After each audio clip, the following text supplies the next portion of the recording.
On the Hawkeye Sports Network from Learfield, this is Hawkeye Baseball. Iowa Hawkeye Baseball is brought to you by Bud Light, proud sponsor of Hawkeye Athletics. Easy to drink, easy to enjoy. Hy-Vee, where there's a helpful smile in every aisle. Iowa Corn. You might think Iowa just grows corn, but the truth is, corn grows Iowa. Brought to you by Iowa's corn farmers of the Iowa Corn Growers Association and the Iowa Corn Promotion Board.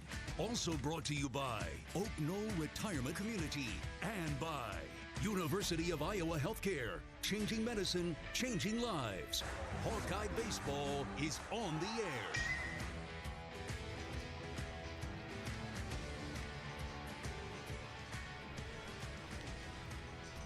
From the campus of Florida Atlantic University, it's time for Iowa Hawkeye Baseball.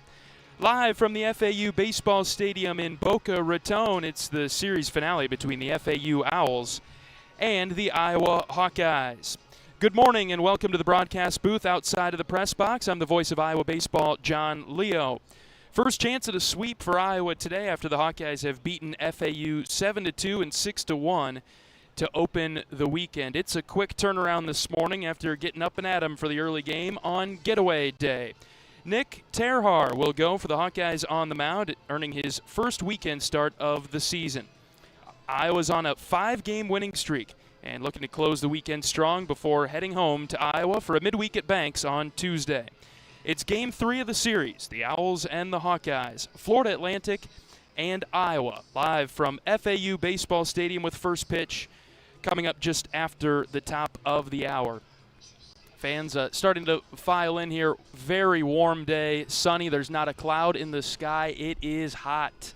And the Hawkeyes looking for a sweep over Florida Atlantic today. Iowa at 5-1 on the season. FAU at 2-4. Iowa's pitching has been the story of the weekend. The Hawkeyes have looked very good on the mound.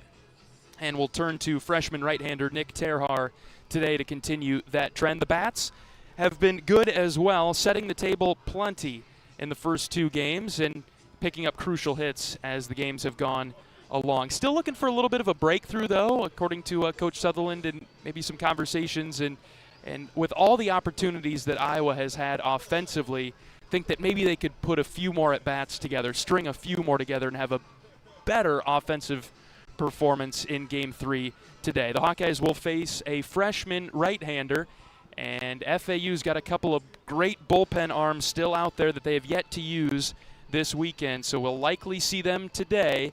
Coach Heller wants the Hawkeyes to jump on this FAU team early this Sunday morning and get off to a good start. Our pregame coverage will continue right after this. This is Hawkeye Baseball from Learfield. At Mid-American Energy, our 1.6 million customers depend on our energy 24/7. That's why we work 24/7 to deliver the safe, reliable energy you need. To keep our 99.9% reliability record, we're enhancing our technology, improving resiliency, and investing in critical infrastructure. We're generating power from all available resources to cover any increases in demand. And we're innovating to ensure you always have the energy you need. Mid-American Energy, obsessively, relentlessly at your service. Cancer doesn't care. It doesn't care what you look like, how old you are, what you do, or where you live. We do. University of Iowa Healthcare is doing more to beat cancer than anyone in the state. From second opinions to life-saving treatments that happen here first. We lead the way in research, training, and care because we believe that UI Healthcare is here to make all of Iowa better. UI Healthcare, changing medicine, changing lives. Visit uihealthcare.org. Hawkeye Nation, the wait is over. Carver Hawkeye Arena is calling, and the Iowa men's basketball team is ready to light it up under new head coach Ben McCullum. It's his first year at the helm, and the Hawks are ready to fly with high-octane style of play that will leave you on the edge of your seat. Single game tickets are on sale now. Secure your seat, bring the energy, and help give the Hawks the home court advantage. Head to HawkeyeSports.com and grab your tickets today. Let's pack Carver and make this season one to remember. Go Hawks! You asked for all the extreme internet performance at an all-in price, and we listened. Get 1 gig internet with a 2-year price lock and everything included. Unlimited data for non-stop streaming, powerful Wi-Fi for enhanced coverage, built-in online threat protection, and internet equipment. All for just $65 a month for 2 years. It's the extreme 1 gig internet deal you asked for. Call 844-4FASTER or visit extreme.com for details. Offer available to new customers only. Price doesn't include one-time charges, tax, and government fees.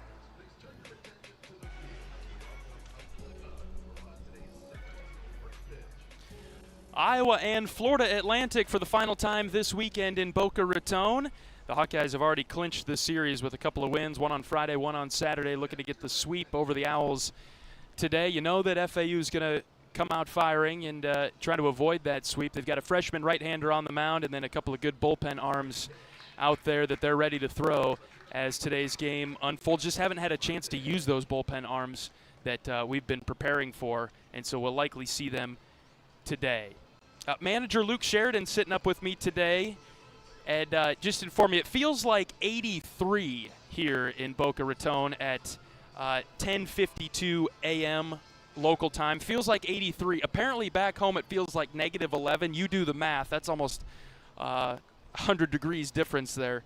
And we'll be back in the great state of Iowa tonight as we come back from Florida, and I guess we'll have to probably chip some ice off the windshields and warm up our cars before we drive home tonight. Hopefully that'll be no problem, though, as the Hawkeyes look for a sweep of FAU today. Looks like we've got some cheering going on in the stands. I'm going to guess that Team USA just beat Team Canada in overtime. That's going to be my guess. We'll take a look during this break. When we come back, we'll hear from Coach Heller. This is Hawkeye Baseball from Learfield.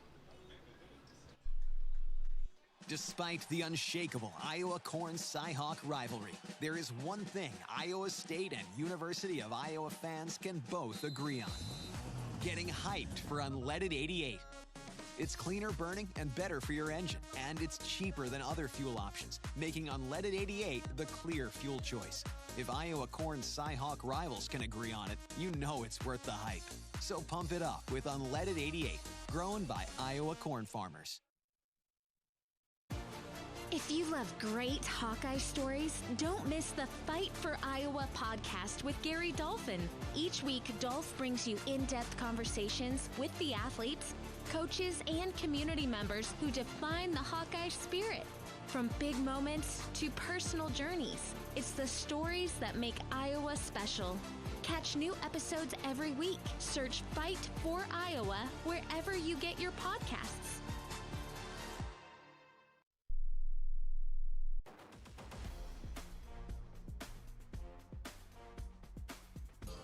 Welcome back to pregame coverage of Iowa Hawkeye baseball. The series finale against Florida Atlantic down here in Boca Raton. Iowa looking for the sweep of the Owls, joined by head coach of the Hawkeyes, Rick Heller. Coach, good game yesterday, especially well done by Jaron Bleeker out of the bullpen. Yeah, it was a day where they did a pretty nice job with our offense. Their starter was pretty tough on us, had us chasing his slider out of the zone, something we usually don't do a lot of, but we were able to put a couple runs on the board, and Logan Rundy was in control. It looked like he had his best stuff yesterday, and then had to come out of the game with an injury, and that's never good. Second inning, and Jaron Bleeker comes in to a really tough situation and pitched the best game of his short Iowa career so far, and he stepped up so big for us. 4 2/3 innings of scoreless baseball, and then Kyle Levo came in and finished it out for us. And Kyle had really good stuff yesterday and did a nice job. Only three free bases on the day, and just a lot of positives on the pitching side this weekend so far. And even though the offense has been clicking at a pretty good pace, the pitch in the last 2 days has been outstanding, and the defense has been outstanding. We made some really nice plays yesterday on defense, and saved us some run-saving plays by Ben Swales and Cooper Schulte and just Gable Mitchell. A lot of really good plays yesterday. And the offense kind of picked it up at the back end of the game once we got into the bullpen. I really like the fact that we scored 4 runs in the last 4 innings to give us some insurance and put it away. Overall, it was a really good day. 5-1 to start the season, Coach, and going for the sweep. 2 out of 3 ain't bad, but we're not here for just 2 out of 3, right, Coach? No, I mean, you try to just string good days together, and Sunday's always challenging, especially when it's an early start and a quick turnaround like it is today. And you've been on the road now for 2 weeks, and I could tell yesterday guys were tired and it's hot. Something we're not used to. And 87 today, it's going to be really hot again. And the sun was beating in our faces. We had nowhere to hide from it yesterday, and I really felt that some guys were feeling it yesterday. And so the big challenge today is to come out and give a great effort. Maybe when you're tired, maybe when you're a little bit weary, and just go out and find a way to get it done. We answered the bell last Sunday out in Phoenix. I hope we come out today. Now, Florida Atlantic has their pitching set up the way they wanted to today. Okay. They're going to start a freshman second start strike thrower. We talked in the scouting report or the scout meeting this morning. We need to jump on them early because they've got a really good left-hander. Their best guys coming out of the bullpen. They use him as a bullpen specialist, and they didn't have him available on Friday and didn't want to use him yesterday, and they wouldn't have been able to because we had the lead. But he pitched, I think, 5 innings against Missouri midweek, when they beat Missouri, and I hope we can jump on him early and have the lead when he comes in the game. And then they haven't used their closer yet either. So once the starter's out of the game, their better guys are coming in the game. So we're gonna have to be our best today. And on the mound for you guys today, Nick Terhar. We'll go with the freshman, and sounds like a pretty good stable of bullpen arms out there as well. Well, yeah, and Nick was a little erratic in the early indoor sessions, more so than we thought. I kind of had Nick penciled in as our Sunday guy, competing for the Sunday guy all along, and he's just off a little bit with his command in the indoor sets, and but not by choice, but it just kind of happened that Nick didn't get in last weekend just because of how the games went. So we started Nick, and he went 2 innings on Tuesday against Platteville and looked like his old self again. And the thing about Nick is you're going to get a great effort. He's a tough kid, and even though he's a freshman, he pitched in the Northwoods League all season long, and he's not really a freshman in my eyes. Sure. At this point. And I just hope Nick goes out and doesn't make a bigger deal out of it than what it is, and just goes out and pitches. And if he does, he'll have plenty of success. And to your point, we've got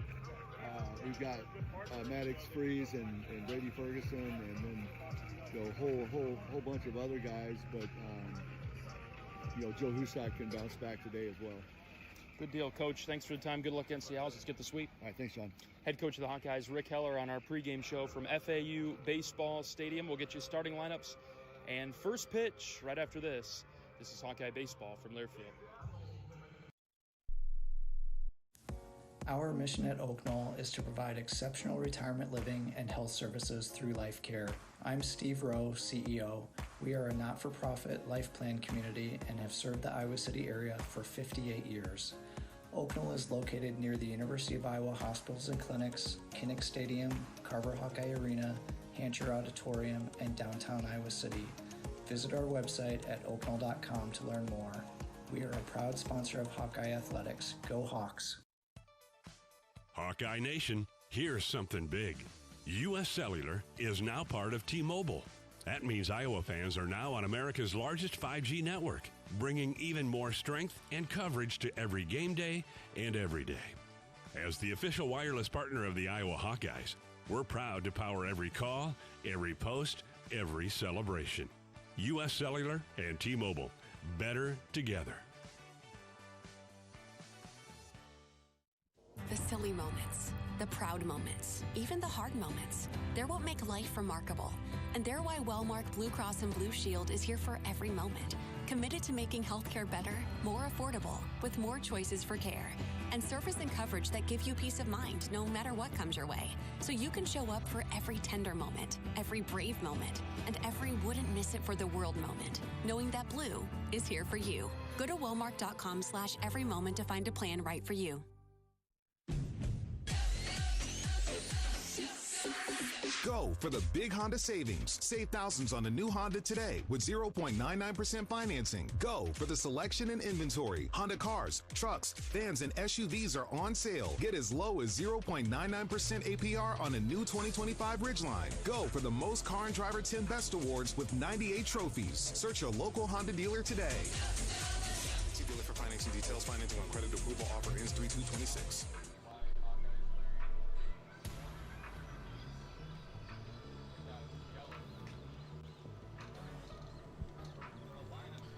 Welcome back to FAU Baseball Stadium. We're getting set for first pitch of the series finale between the Iowa Hawkeyes and the Florida Atlantic Owls. Iowa going for the 3-game sweep of FAU, a first true road series of the season for Iowa, and so far so good, winning the first 2 games by scores of 7-2 and 6-1. Iowa, as the road team, will bat first. They'll go with this batting order and lineup today. Gable Mitchell will lead off and play second base, followed by Caleb Wolf at first base and Miles Risley in center field. Middle of the order today, Kellen Strohmeyer is in right. Cooper Schulte will bat fifth and play shortstop. Joey Narrett back in the field defensively. He will play left and bat sixth. 7, 8, 9, Jackson Frost at third. Max Burt doing the catching. And the DH today, batting ninth for the Hawkeyes, is Bryce Phelps. Starting pitcher for Florida Atlantic is a right-handed freshman. This is Garrett Grant. Grant, 6'4", righty from Port Orange, Florida. He pitched 4 innings, gave up 5 hits, no runs, struck out 2, walked 1 against Notre Dame last Sunday. Did a nice job against the Irish, a game that FAU ultimately lost. We are ready for baseball just after 11 o'clock local time, as Gable Mitchell's in the box and he swings and misses at the first pitch that he sees. Gable standing in from the left-handed batter's box. Next pitch is away. That's a ball 1-1.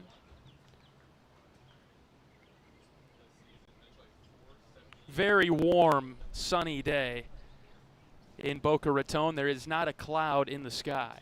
Sun beating down directly overhead. 1-1 pitch. Gable popped up left side over the dugout, now to play. Iowa occupying the third base dugout this weekend. FAU down here to the right on the first base side. Grant's ahead in the count. 1 ball, 2 strikes, just underway this Sunday morning. Gorgeous day in South Florida. Grant's pitch.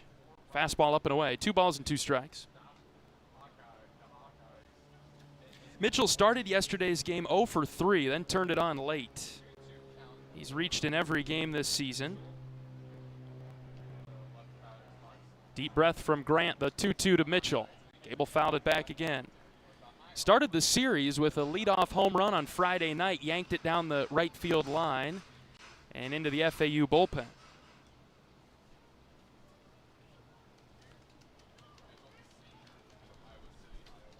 Count remains 2-2 as Grant gets set. The right-hander pitches. Gable chops right side. That's foul, just to the right of the orange bag.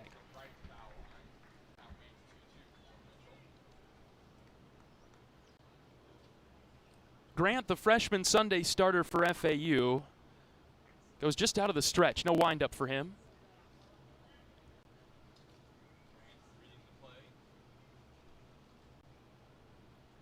Two-two pitch. Gable hit foul over to the left. Typical Gable Mitchell at bat here. A lot of pitches.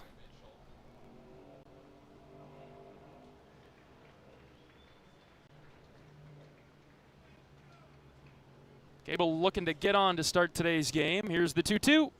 That's in the dirt. It hit him. Breaking ball grazed his shoelaces. And Gable is on.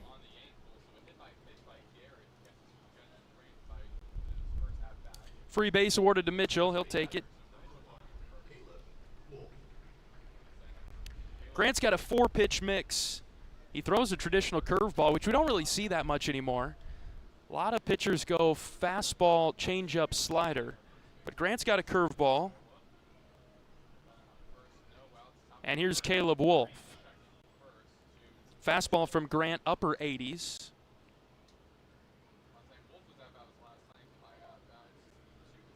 And he mixes his pitches well. Very rarely does he go back-to-back with the same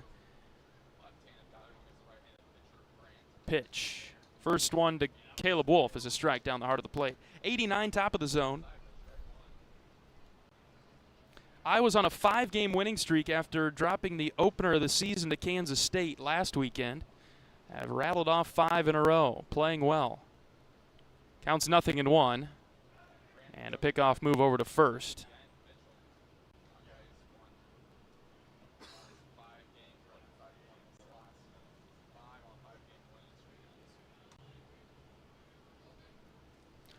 Wolf followed Mitchell yesterday. Both Gable and Caleb started 0 for 3 and then finished the game strong.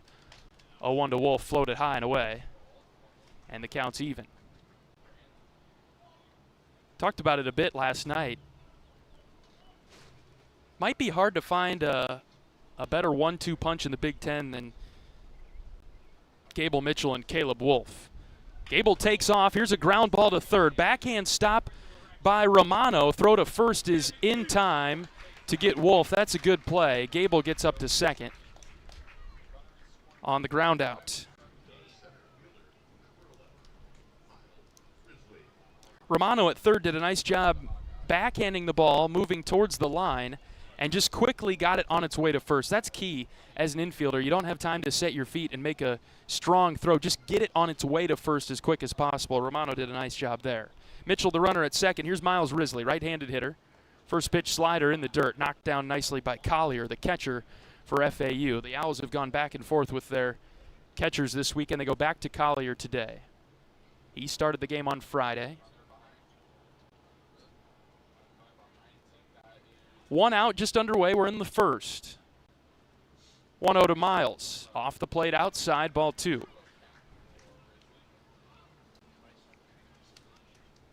Miles had a bit of a frustrating day yesterday. He was 1 for 5, had an RBI ground out, a single, and 3 strikeouts.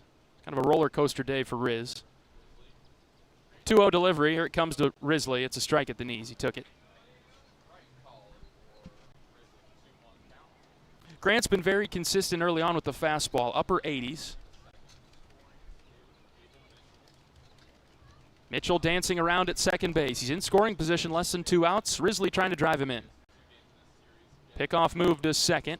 Gable's back. He was reading it well. First base coach is Merrick Matthews for Iowa, student assistant, former Hawkeye. Dave Pearson back with the Hawkeyes for his second stint after spending 3 years as a scout for the LA Dodgers. He's the third base coach. Next pitch to Risley's low and outside. Had a nice time getting to know Coach Pearson this weekend.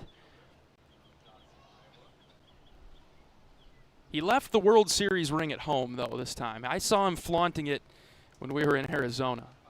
3-1 pitch to Risley. Fouled off the end of the bat over to the right.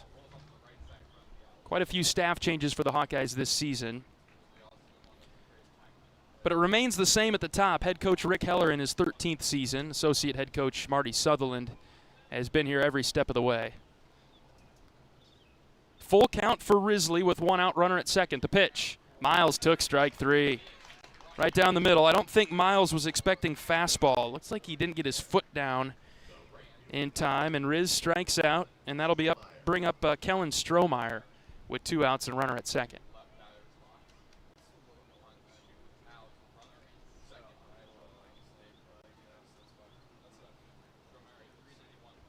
Strohmeyer's been consistent for Iowa this season. Kellen is batting .391. He's got 9 hits and 23 at-bats. First pitch to him is in the dirt. No chance for Gable to get to third on that. Blocked again by Collier.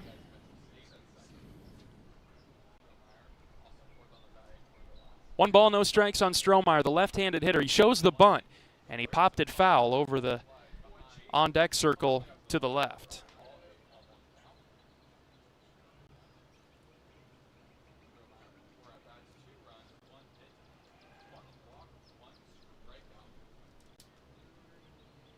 Count even at 1. Mitchell, the runner at second with 2 outs. The pitch.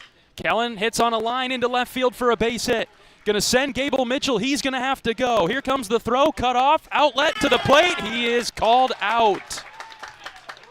Gable pops up. He is arguing with the home plate umpire. Here comes Coach Heller as well. The catcher was blocking the plate. Gable thought that he was safe anyway, and he's fired up, called out. Here comes Coach Heller. And Coach Heller is asking for clarification from Mark Stewart. We've got no replay here, so no chance to overturn it. It was going to take a perfect relay throw, and it was pretty good from FAU. And so Mitchell is out at the plate, and Iowa held scoreless in the top of the first. Nick Terhar coming out to the mound. The freshman will make his first weekend start when we come back. This is Hawkeye Baseball from Learfield. Our mission at Oak Knoll is to provide exceptional retirement living and health services through Life Care. I'm Steve Rowe, CEO. We are a not-for-profit life plan community and have served the Iowa City area for 58 years. Oak Knoll is located near the University of Iowa hospitals and clinics, Kinnick Stadium, Carver Hawkeye Arena, Hancher Auditorium, and downtown Iowa City. Visit our website at oakknoll.com to learn more. We are a proud sponsor of Hawkeye Athletics. Go Hawks! Save time when you shop online with Hy-Vee. Hy-Vee makes it easy to order groceries online through our app or Hy-Vee.com. Pickup is always free. And if you have a Perks Plus membership, you get free delivery and free express pickup. Shop online with Hy-Vee and you can create and save grocery lists, shop the sales, and get fuel savers. Talk about convenience. Order groceries online today. Check out Hy-Vee.com or download the Hy-Vee app.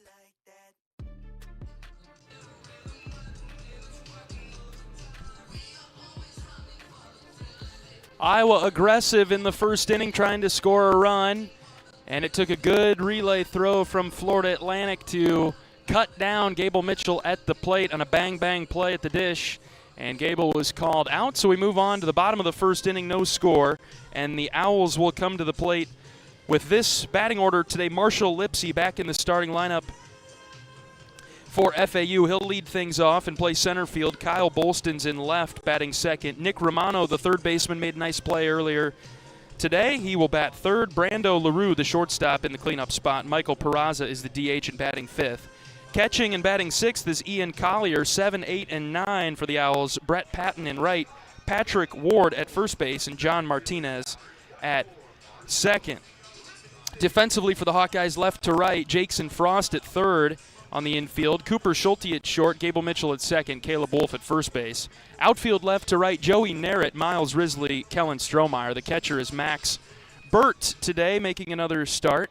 And Nick Terhar is the starting pitcher for the Hawkeyes, a freshman right-hander. He's ready, and the first pitch is sent on the ground, past a diving Gable Mitchell into center field. And on the first pitch that Terhar throws, it is a single for the Owls.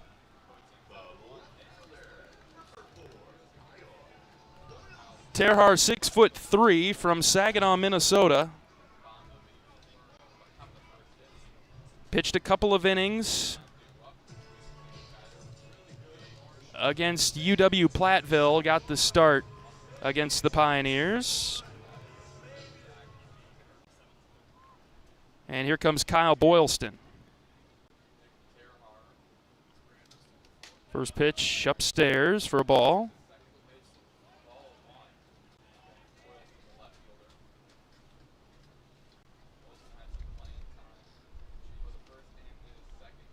Short lead at first base from Lipsy. Boylston is up, right-handed hitter, batting .286. Nick missed upstairs again.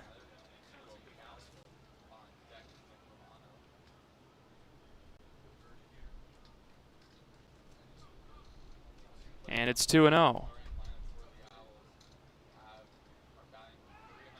Pickoff move over to first. Very close play. Wolf applied the tag, but just late.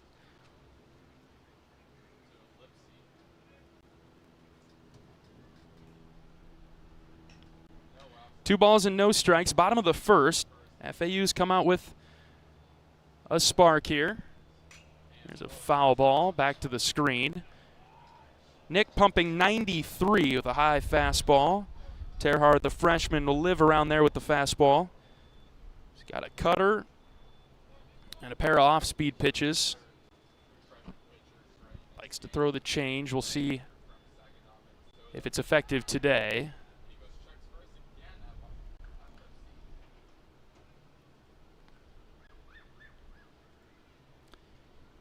Each team with a hit in what has so far been a pretty defensive series. Pitching has been the story. Terhar goes off speed, gets a strike call, outer third. 2-2 now.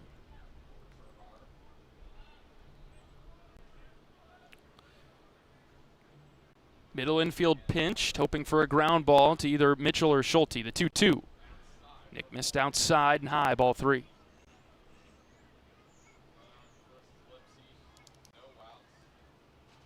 Iowa got a great start from Tyler Guerin on Friday night. Justin Hackett and Joe Husak came in to close the door. Plenty of bullpen arms for the Hawkeyes today, in a really good spot today. Yesterday, Logan Rundy made it an inning and 2/3 before exiting due to injury. Jaron Bleeker, he was the star, came in 4 2/3. Cold out of the bullpen. Scoreless baseball from Bleeker. And then Kyle Olivo finished the job. Full count. Boylston is ready. The pitch is a called third strike. Throw down to second as the runner's taking off. That gets through into center, and so the runner is safe at second. Boylston took strike 3. He's out number 1. And Lipsy moves up to second base. Iowa in their Sunday golds. We didn't see them last weekend in Phoenix. But the Hawkeyes with new Sunday golds. These are revamped a little bit. Black numbers, black script Iowa across the chest. There's white trim around them. The lettering and the numbering. Black numbers on the back with the white trim. First pitch to Nick Romano is up and in. Caught him on the sleeve, and he's hit by the pitch. No last names on the back of the gold jerseys for Iowa this year, but they do have the state of Iowa flag. White pants, black caps in the field. Black caps, black bill with a gold script eye on the front panel. Florida Atlantic with white tops, horizontal navy blue stripe right across the midsection of the torso with a red trim, white pants for the Owls. First and second and 1 out. Terhar deals a fastball for a strike to Brando LaRue, the star shortstop for FAU.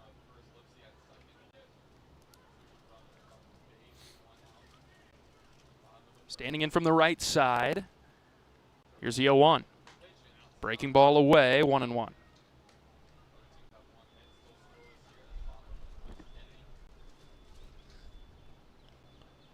LaRue, an all-conference selection. Preseason coming into the year. High alert against him. Next pitch is also in the dirt from Terhar. A little bit of trouble locating the breaking ball. 2-1 now.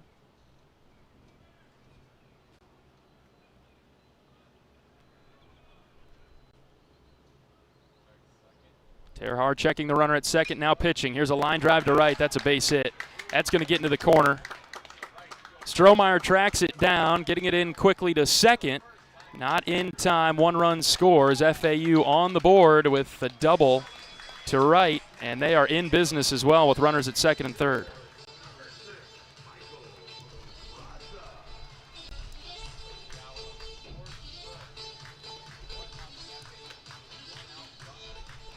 Just 1 out for Michael Peraza.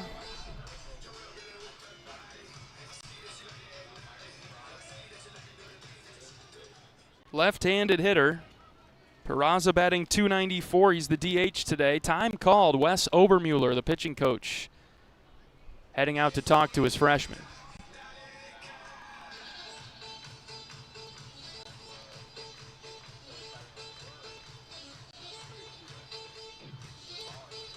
1-0 FAU in the first. A single, and then a strikeout for Terhar, and then hit by pitch and a double.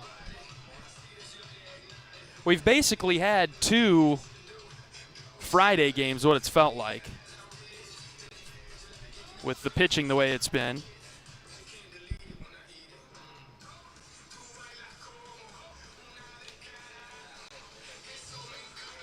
I think we'd be pushing our luck if we had another pitcher's duel today.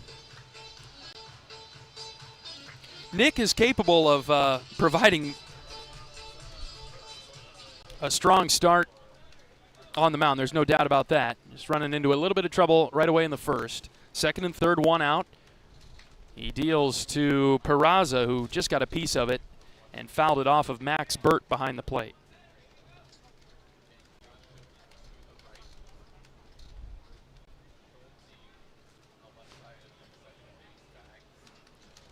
Counts 0-1 with 1 away. Pitch, high and away.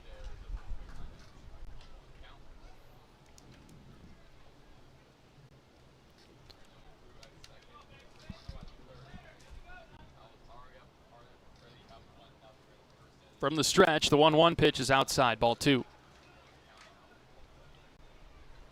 Iowa held Florida Atlantic scoreless for most of the game yesterday. Scratched across a run very late. Today, they've got a run in the first inning, and Terhar struggling to find the strike zone. He's fallen behind Peraza 3-1.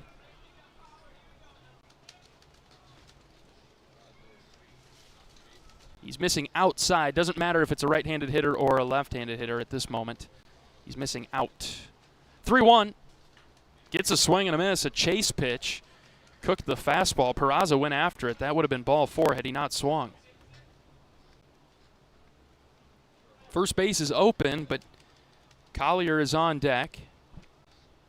Count is full. Terhar set the pitch. Swing and a miss. Huge comeback strikeout for Nick. That's a big one. 2 down. Still some work to be done as Collier comes up. 4 for 12.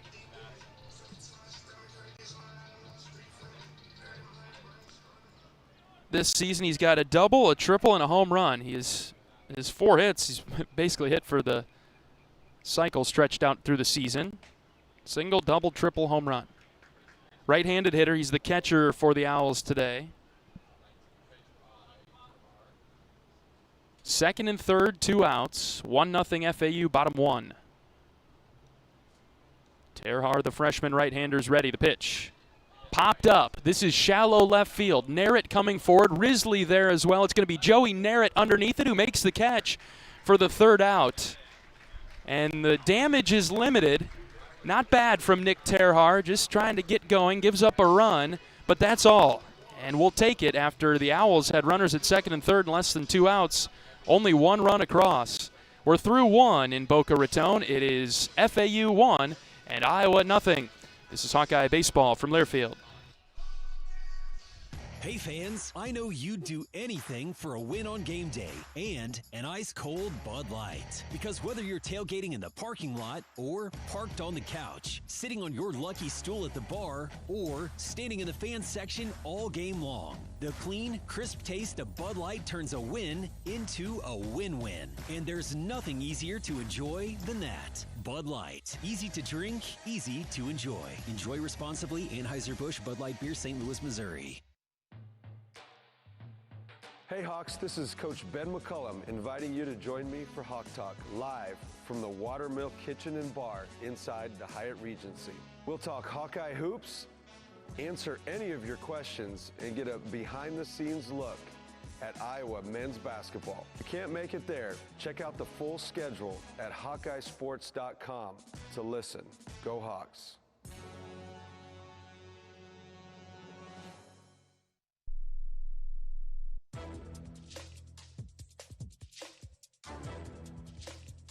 This copyrighted broadcast is an exclusive presentation of Learfield under the broadcasting rights granted by the University of Iowa. Reuse of this presentation is prohibited without the expressed written consent of the university and Learfield. Announcers are provided by Learfield and approved by the university. You heard moments ago from head coach of the Hawkeyes, Ben McCullum. Iowa men's basketball on the road today at Wisconsin, coming up this afternoon. As we're on to the top of the second, FAU with the early lead, it's 1-0. Big basketball day for both programs. Here's Cooper Schulte swinging and missing. Count is 1-1. 3 o'clock Central Time today for the men at the Kohl Center in Madison. Next pitch to Schulte is hit on the ground to first. And Grant, the pitcher, is covering. And he makes the play. Schulte is out number 1. Women's basketball team is hosting 6th-ranked Michigan today. Tip-off coming up in just about 30 minutes at Carver Hawkeye Arena, Senior Day. Big game for Iowa coming up. So a couple of tough games for the basketball programs today. Wrestling is at Oklahoma State later on this evening.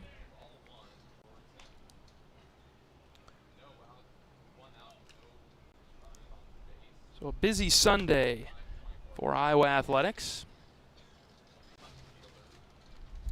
Here in Boca Raton, Iowa looking to sweep Florida Atlantic, but trailing 1-0 in the second. Here's Joe Narrett. He's seen a couple out of the zone, one in, one away. Count is 2-0 on Narrett. Narrett batting .524, 11 hits and 21 at bats. He's got 5 doubles to lead the team. And the 2-0 pitch. Dropped low, ball 3.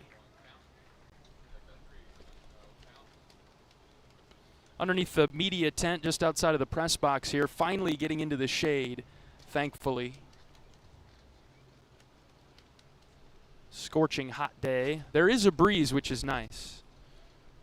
3-0 to Narrett. That's outside. Ball 4. 4-pitch walk. And none of the pitches particularly close. Joey didn't have a chance to swing it.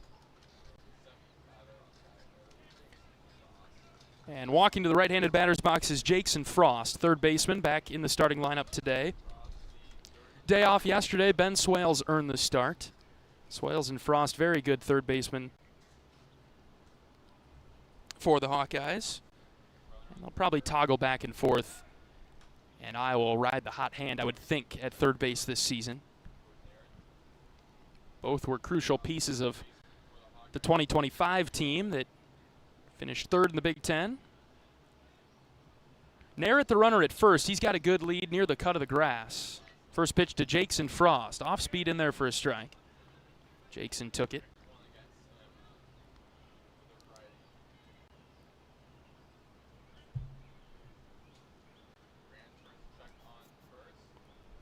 Grant, the right-handed freshman for FAU, is ready. And from the belt, pausing, now pitching. Jackson takes low.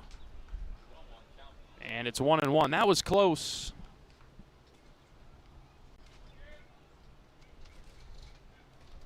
Each umpire's got a bit of a different strike zone, so both pitchers and hitters have to feel it out. Jackson didn't like it. He took it. Maybe learned a thing or two. Not a ton of give at the bottom of the zone today. Jackson fouls off the next pitch, and it's 1-2.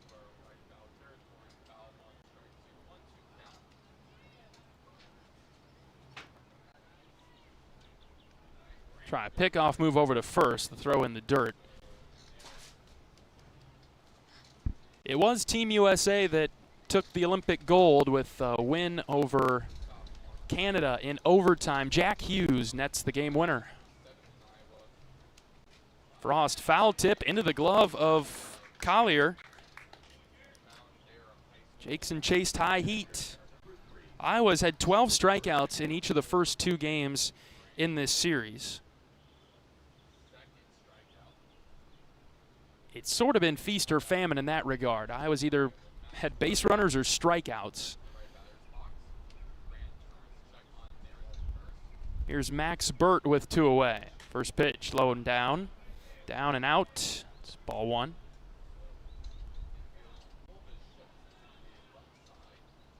Olympic gold for the men's hockey team. First time in 45 years.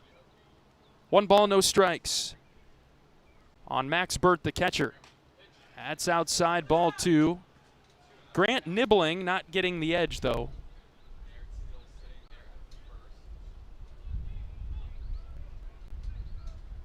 Hawkeyes trailing the Sunday game 1-0, top of the second.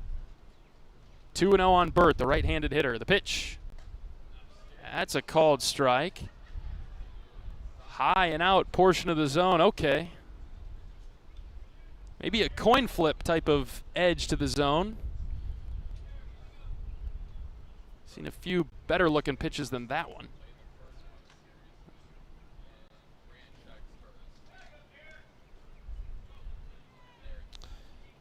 Burt started the game on Friday. Day off for Matt Delgado yesterday. Max 6 of 10. 7 runs scored in the early going this season. And Grant laboring a bit, missing downstairs again. 3-1. Yesterday, Iowa finished with 9 hits. They were short of the double-digit mark for the first time this season. So Iowa's offense has been steady and consistent, especially with applying pressure. Narrett the runner at first. There he goes. The 3-1 is a called strike. Throw to second is late. Narrett with another stolen base. Joe's a perfect 5 for 5 this season.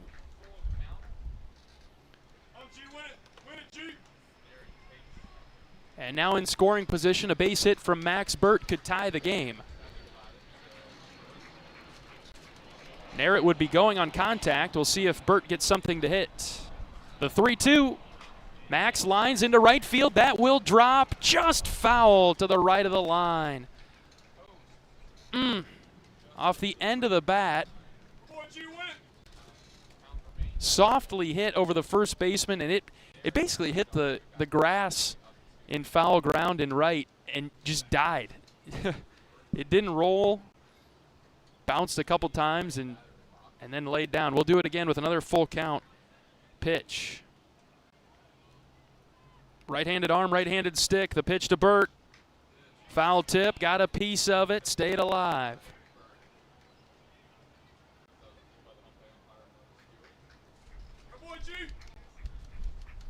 Good battle between Grant and Burt.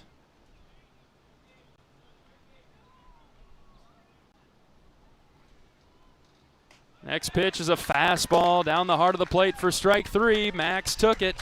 Was not expecting fastball. I was struggling a bit with the timing of Grant, and Narrett is stranded at second base. Burt strikes out. That'll do it for the top of the second. We're back for the bottom half of the inning with FAU leading 1-0. This is Hawkeye Baseball from Learfield. Hey, it's Coach Jan Jensen. Join me for Hawk Talk on the Hawkeye Radio Network weekly, live at the Watermill Kitchen and Bar at the Iowa River Landing. Check the full schedule at HawkeyeSports.com. Go Hawks! You power your day with passion and purpose. It's the same for Alliant Energy. We're modernizing the grid, blending new, renewable, and traditional energy sources to meet growing demand safely and reliably. We're rising to the challenge to meet your energy needs today and for generations to come. Visit AlliantEnergy.com/poweringbeyond to learn more.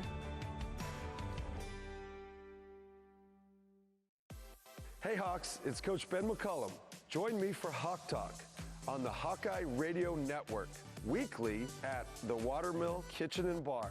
Check out the full schedule at HawkeyeSports.com. Go Hawks!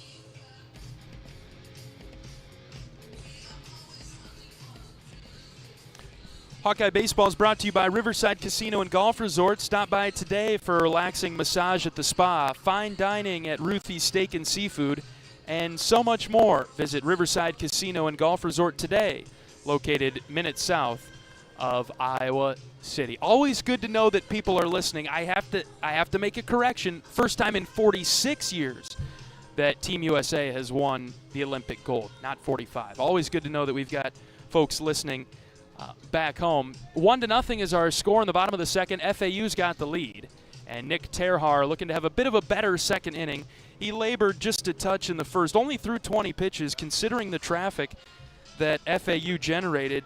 You know, we'll take it. 20 pitches and just one run. It could have been worse for Nick, and so hopefully he's able to settle in here and pitch a little bit better in the second. He'll face the bottom third of the order, 7, 8, 9, Patton, Ward, and Martinez.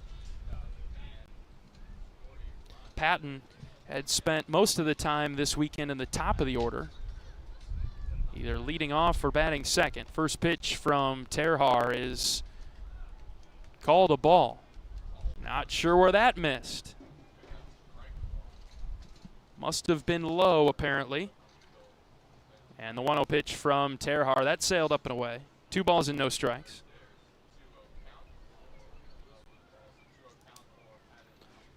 Patton, the starting right fielder, batting .217 from the left side. Terhar winds and fires. And this is popped up, shallow center, tough play. 4 Hawkeyes on the run. Risley coming forward, he's got it, no problem. Miles, a very casual jog in. I saw Mitchell and Schulte scurrying out there to center. Risley as cool as a cucumber. Easily makes the catch, 1 down. And I think that might be important for Terhar to build some confidence, get that leadoff hitter. Here comes Patrick Ward now. First baseman, tall right-handed hitter. Nick deals him a spinner in the dirt for ball 1.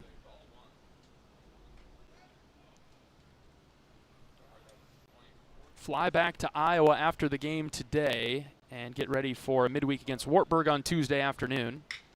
Chopper to short. Schulte's got it, plays it off to the side. Coop steps, Coop throws. 2 down.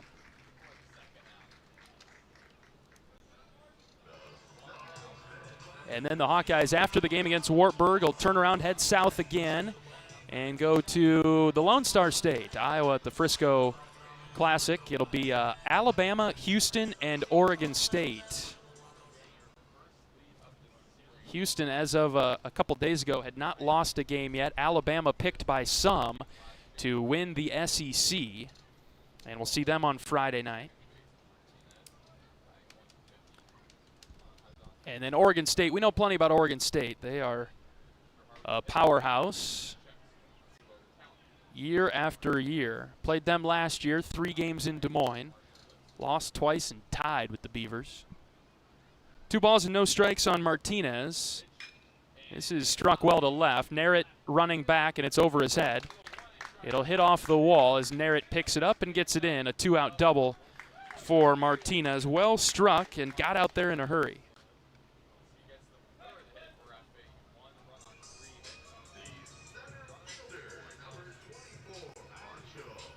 Two-out double will flip it to the top of the order. Marshall Lipsy comes up.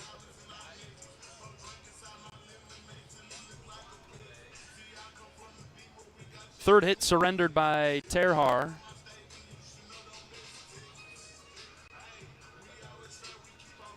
It's 1-0 in the bottom of the second. Lipsy swung at the first pitch that he saw in his first at-bat and singled he would score later on. Showing the bunt, spinning away as the pitch is up and in.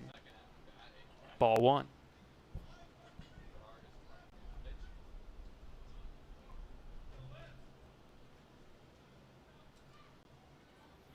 Iowa will have 9-1-2 due up in the third when we get there, trying to hold FAU in the second. 1-0 Owls as Terhar deals a strike. Sun is directly above the field. There is no respite for any of the players. No place to hide. Here's the 1-1. Another strike from Terhar. Even in the dugouts, you're not escaping the sun right now. Luke and I might be the only ones in the shade. 1 ball, 2 strikes. Terhar ready from the belt. Checks the runner at second, who's got a pretty big lead. And now he delivers home outside and high.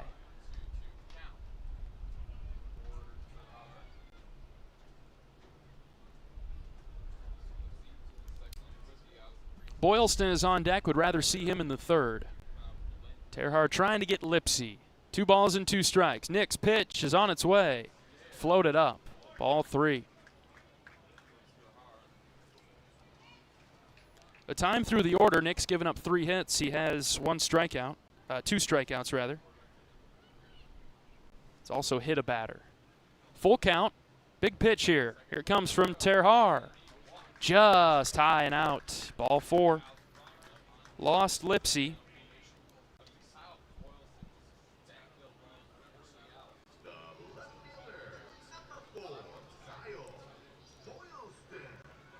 And so we will see Boylston. With 2 outs in the Owls' second.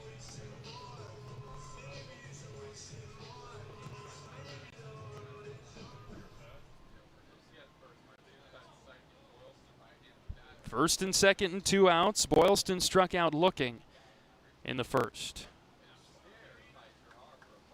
Terhar deals a fastball high. Lost some velo, upper 80s right now with the fastball. When Nick has missed with that fastball, it's been up. He's been missing out of the zone high today.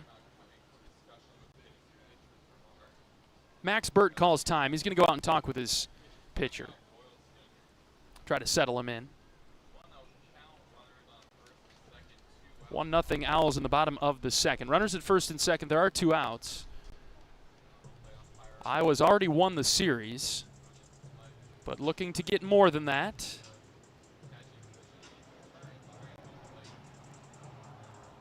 Had a little bit of traffic offensively, but so far still trying to sort out Garrett Grant, the starting pitcher for the Owls.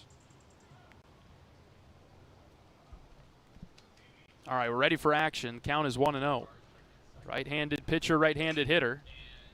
And a ground ball to the left side in foul ground where Frost tracks it down. 1-1.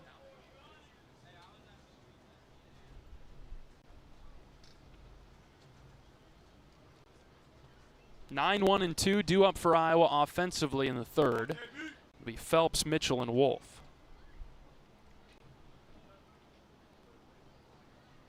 Terhar comes set, the 1-1. Good breaking ball, called a strike on the outer third, 1-2. That's a good spot. Sharp movement. Came in at 81, but was a tight curveball.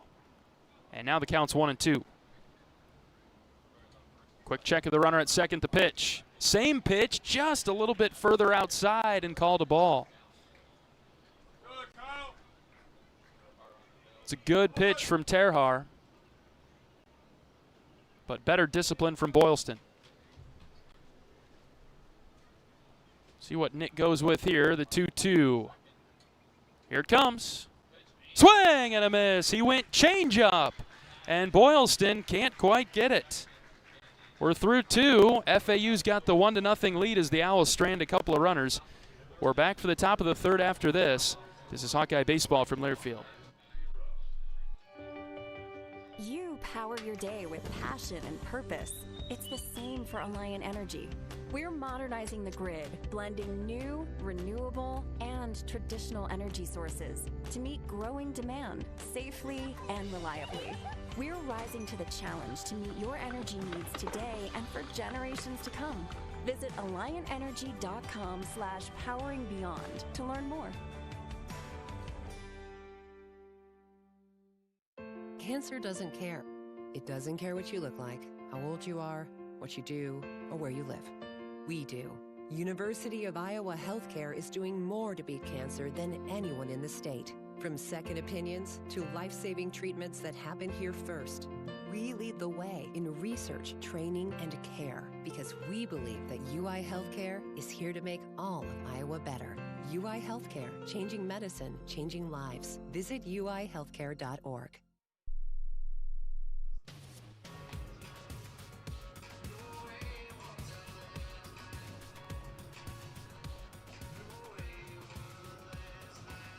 Bryce Phelps will lead off Iowa's third inning with the Hawkeyes trailing FAU this Sunday morning 1-0. Phelps, Mitchell, and Wolf. First time this weekend that Iowa has trailed. And playing from behind.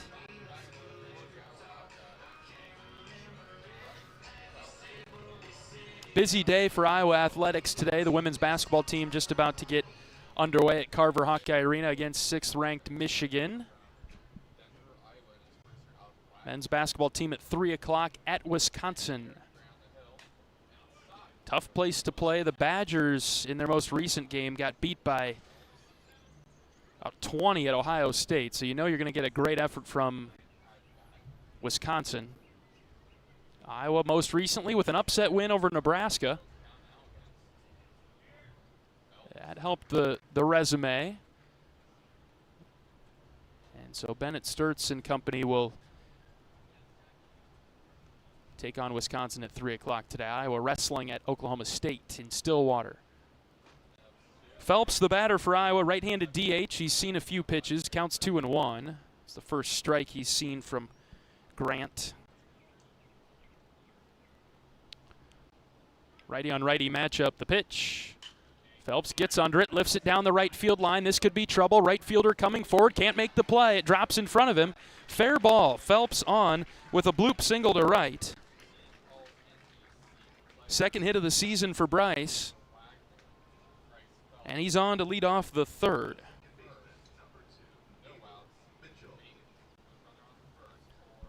Iowa's contact in these 3 games, a lot of blooped hits. Looking to drive the baseball now, drive through it. As we go to the top of the order for Gable Mitchell. It was hit by a pitch to start the game. He takes off speed for a strike. Gable had a chance to score but was thrown out at the plate. Count is 0-1. Phelps the runner at first, nobody out. The pitch to Gable. Check swing, and he fouled it off above the Iowa dugout left side. Couldn't fully commit to it.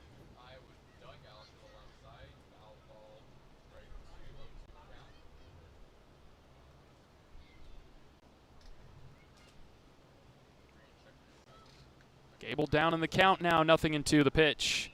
This is hit in the air down the left field line. That's tailing towards the line. It's a fair ball and into the corner. Phelps around second. Coach Pearson's giving him a wave around third. He's going to score. Gable, he's headed to third himself. He's got a triple, and we're tied at 1.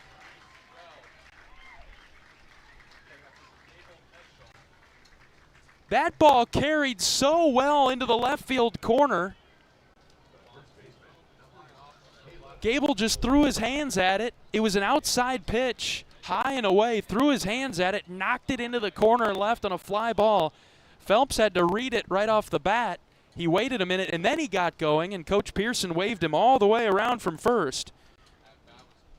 RBI triple for Gable. We're tied at 1, and the Hawks in business now. Nobody out, and Caleb Wolf stepping to the dish.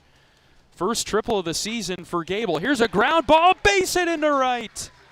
And just like that, the Hawkeyes have the lead, 2-1. Wolf brings home Mitchell.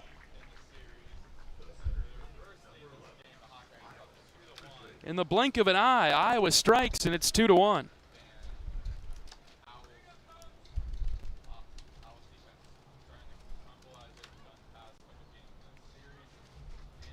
Time called. We'll have a mound visit here for FAU. A pitching coach headed to the mound.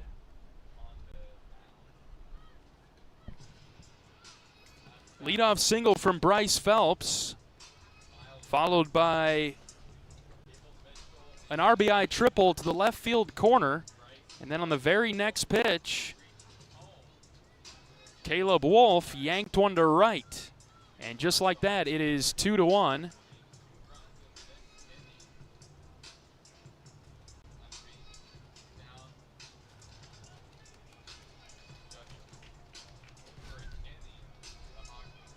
And Miles Risley coming up.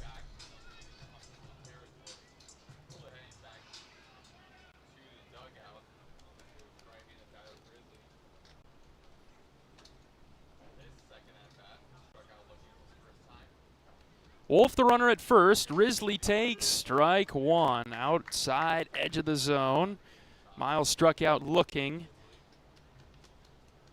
in the first.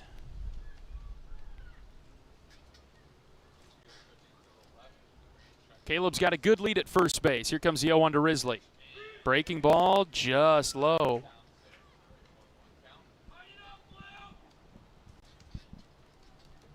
So far, it appears as though Mark Stewart has had the most inconsistent strike zone of the three that we've seen this weekend. 1-1 to Risley. Miles shows the bunt, puts it down the third base side. It's a beauty. Third baseman charges. Romano throws to first. It's late. Risley beat it out. You put Risley's speed with his bat skills. That was a picture-perfect bunt right there. Stayed on the grass, and it died. So Romano had to come all the way in. Iowa rolling in the third with 4 straight hits to start the inning.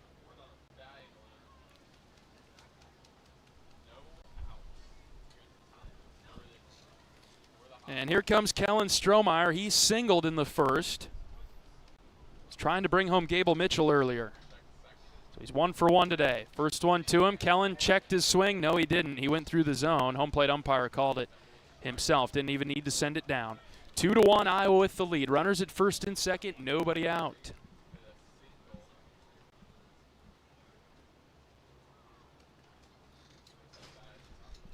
Strohmeyer, the left-handed hitter, takes one up and away. Count is 1-1.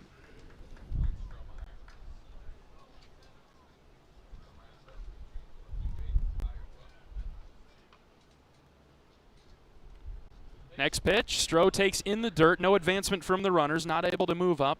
Collier has been very good, a brick wall behind the plate for FAU today. He's knocked down 3 pitches in the dirt and not allowed any advancement from Iowa runners. Grant, the freshman right-hander, is ready. Here comes the 2-1 to Strohmeyer. That's in, ball 3. Cooper Schulte on deck. Joe Narrett would follow. Top of the third, Iowa has taken the lead. It's 2-1. Next pitch to Strohmeyer. Kellen hits on the ground left side. Backhand stop by LaRue. He throws to third to get Wolf. Tip of the cap there. That's a really good play by the shortstop. Backhand stop, full sprint in the hole. Momentum carrying him towards third. And he threw it there accurately.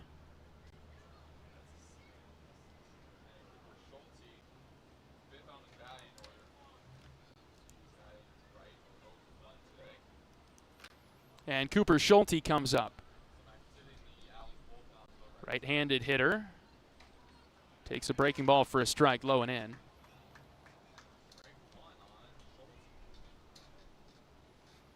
Cooper grounded out to first in the second inning. A chance to do some damage with runners at first and second. And 1 out. There's plenty of speed out there, too. Cooper fouled it back. Had a great cut, but couldn't time up the breaking ball. And he's down in the count now, 0-2.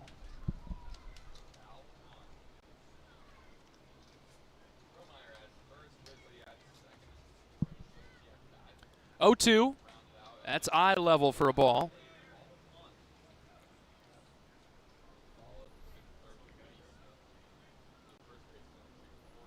Hawkeyes started the inning with 4 straight hits and have taken the 2-1 lead. Here comes the 1-2 to Schulte. Cooper got under it, flared it into right. Long run for the right fielder and second baseman. It's Patton, the right fielder, who comes in and makes the catch. 2 down.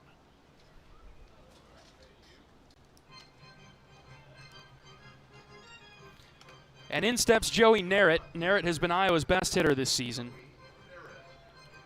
especially in terms of gap power. I guess I shouldn't maybe make him compete with Gable Mitchell and Caleb Wolf, but for average, Narrett is the best hitter, coming into the game at .524. Leading the team with 5 doubles. Swings over the top of the breaking ball to get his at-bat started.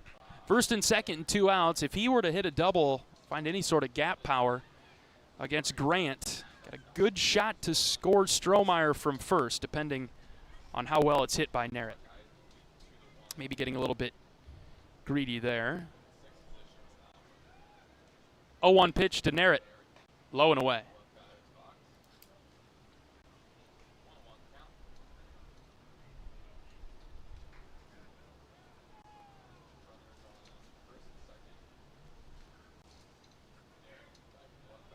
Shortstop LaRue keeping Risley close to the bag at second. Here comes the 1-1 to Narrett. Joe popped it up left side. That'll go out of play over top of the Iowa dugout.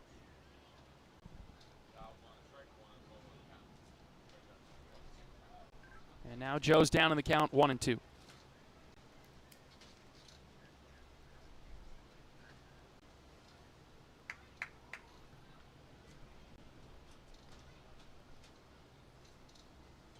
Grant comes set, and he's ready. The 1-2 to Narrett. Hit him.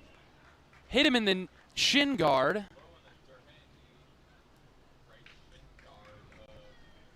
And Narrett is on for the second time today. Hasn't had an official at bat. He's been walked and hit by a pitch.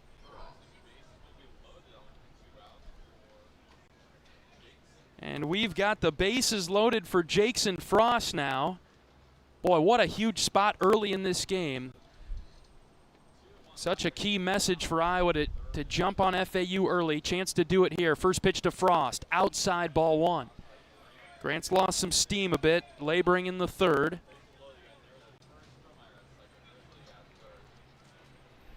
This is pitch number 65 for him. Here comes the 1-0 to Frost. Jackson rips into left field, just foul. Hooked it to the left of the line. Out in front of 88 that was center. He had a read on it, but just a bit too eager. Pulled it foul. 2 outs, bases loaded. Iowa trying to strike with a Hawkeye on every base. The 1-1. Frost takes down and away. Wow, close. Man, oh man. There's a pretty firm floor to the strike zone, I guess. 2-1. Next pitch. That's out, ball 3.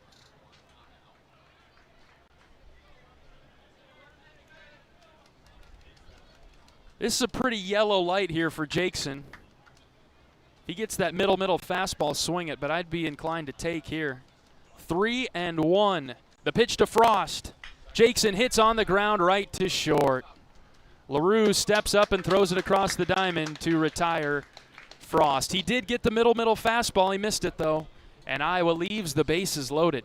But 2 runs come across. It was a leadoff single from Bryce Phelps, followed by an RBI triple from Gable Mitchell, and an RBI single followed by Caleb Wolf. 2-1 is our score. We'll bring you the bottom of the third. Iowa's in front. This is Hawkeye Baseball from Learfield.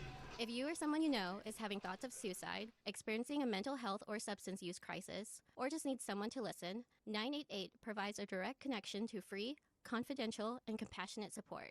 When you call, text, or chat 988, you'll be quickly connected to trained crisis counselors who will listen to your concerns, provide support, and connect you to additional resources if needed. There is hope. You are not alone. For 24/7 support, call or text 988 or chat 988lifeline.org. We love it when the Hawkeyes do their thing, because if there's anyone who can appreciate building a legacy, it's John Deere. We've been growing our team since 1837, recruiting the best thinkers, doers, and makers to craft innovations that outpace the competition. Because whether it's cultivating the earth with a tractor or reshaping it with a 40-ton excavator, the machines we build are building America. Nothing runs like a Deere.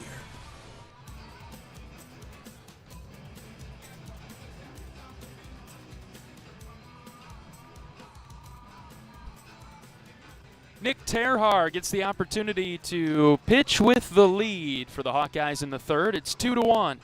Iowa scored a pair of runs in the top half of the inning and looking for a shutdown inning in the bottom half now. Nick Romano, Brando LaRue, and Michael Peraza are up for the Owls.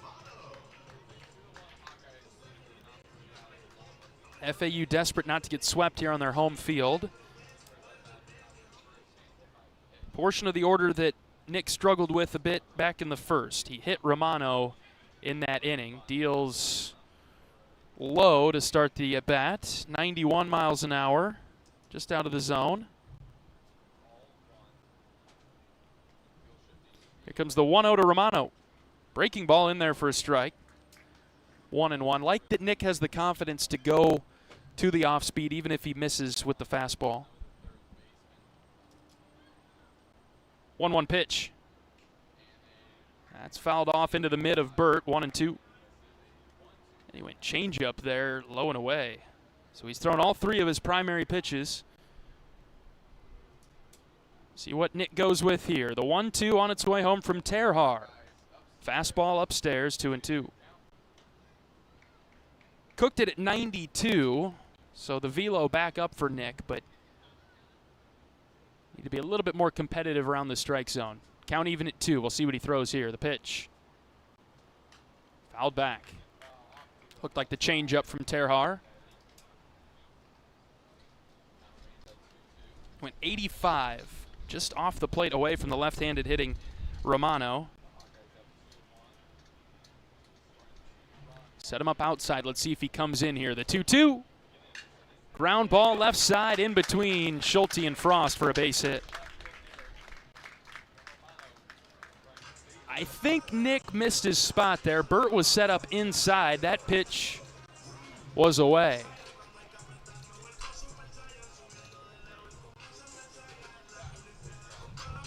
And Romano took it the other way. Leadoff single.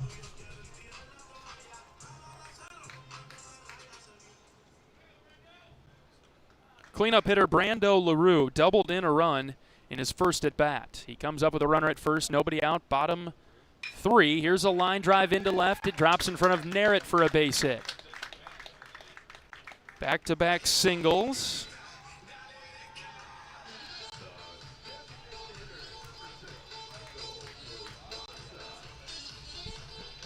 And so FAU's in business in their attempt to answer in the third.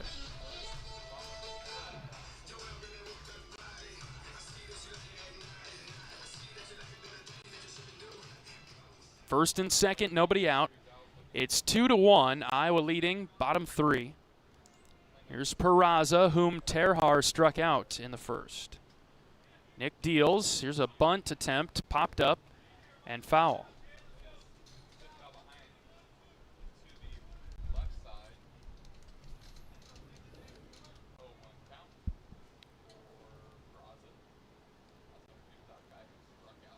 Peraza batting just under 290.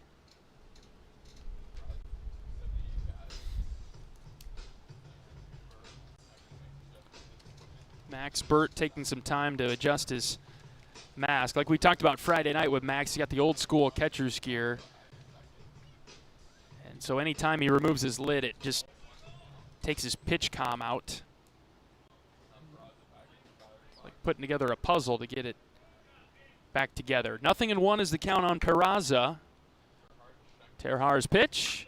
Hit on the ground, right side. Mitchell dives, knocks it down, throws to first for the out. Runners will move up second to third, but that would have brought home a run had Gable not gone full extension right into the glove. Made an outstanding diving play. Infield was pulled in a bit there as well. Gable had very limited time to decide to dive and knock that ball down. Here's Ian Collier, second and third, 1 out. FAU threatening. First pitch from Terhar. That's a called strike.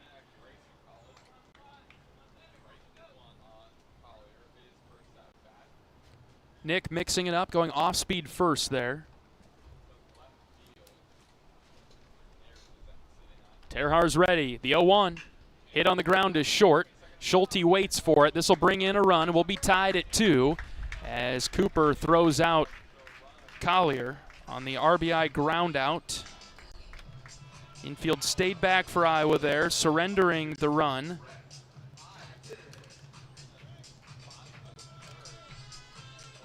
And getting the second out. 2-2 in the third.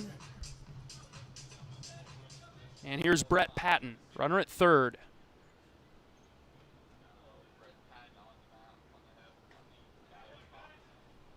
First pitch, changeup low and away to the left-handed hitting Owl.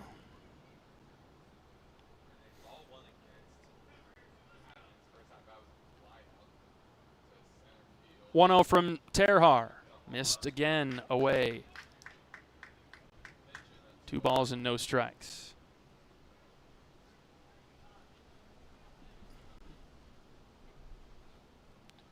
Nick just now up over 50 pitches. We're in the bottom of the third. 2-0 pitch.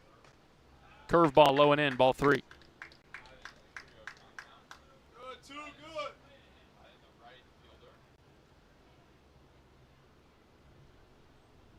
Patrick Ward is on deck if Terhar can't come back to get Patton.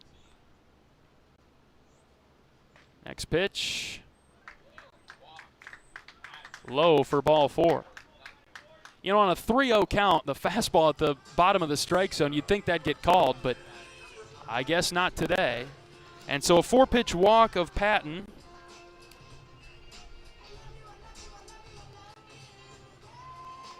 And here comes Ward. Runners at the corners and 2 outs. Iowa's got a little activity in the bullpen. Really rather see Terhar get us through the third and then have a decision maybe as we get to the middle innings. It's 2-2. Back and forth game. Ward grounded out to Schulte in the second. First pitch from Terhar. Breaking ball in there for a strike. Top of the zone. He hung that curveball, but Ward wasn't looking for that.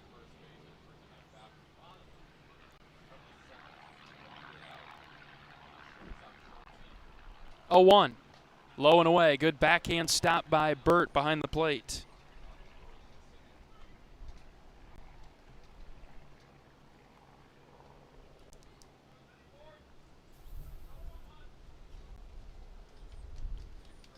So momentum hanging in the balance in the bottom of the third. 1-1. Swing and a miss. 1-2.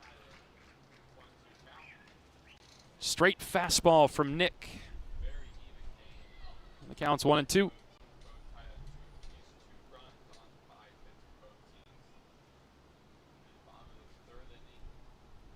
Nick comes set. We'll see what he throws on the 1-2. Inside. Ward tried to stick his elbow out and get hit by the pitch, but he missed. And it's 2-2.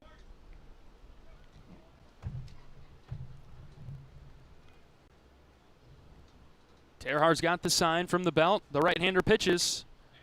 Tapped foul. Went with the curveball. Hung it again. And Ward rose his level.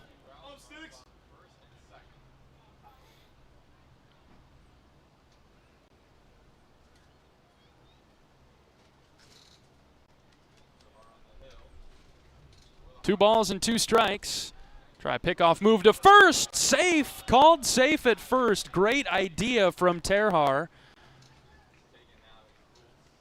Nothing we can do about it, but man, that was close.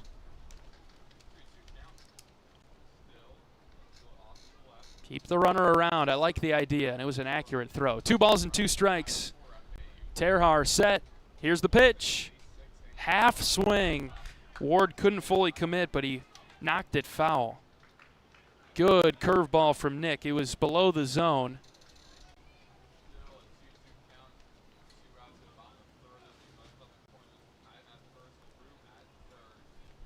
And we'll do it again at 2-2. Terhar set, long pause, the pitch. Just low and out. My goodness. Man, that looked good. Not getting anything at the bottom of the zone today from Mark Stewart. And now Terhar in a pressure situation. Another full count runner will be going from first base. The 3-2. Blooped foul to the right. Lengthy at bat.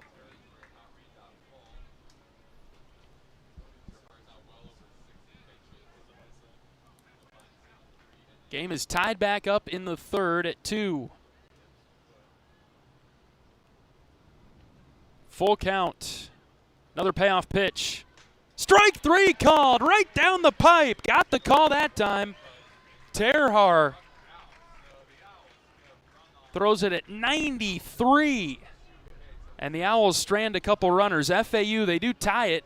We'll move on to the fourth. It's 2-2. This is Hawkeye Baseball from Learfield. Whether they roll the dough or pour the joe, bake the bread or greet instead, your team goes the extra mile, and they deserve healthy eyes and a healthy smile. For plans that cover businesses of all sizes, Delta Dental customizes. With employer costs as low as $0, you can offer benefits and be a hero. Affordable coverage is a click away. Visit deltadentalia.com today. Hey everyone, David Kahn here. It's time to play ball. The 2026 season is upon us, and the best way to get in the game is by listening to College Sports Now's official baseball podcast, Dugouts, Dumbbells, and Dingers. Each week, we'll have exclusive interviews with players and coaches that take you inside the locker room as we unpack the top stories of teams all across the country. We're delivering our best fastball, so step into the batter's box and tee us up. Available wherever you podcast on the College Sports Now feed or on YouTube. Just search Dugouts, Dumbbells, and Dingers.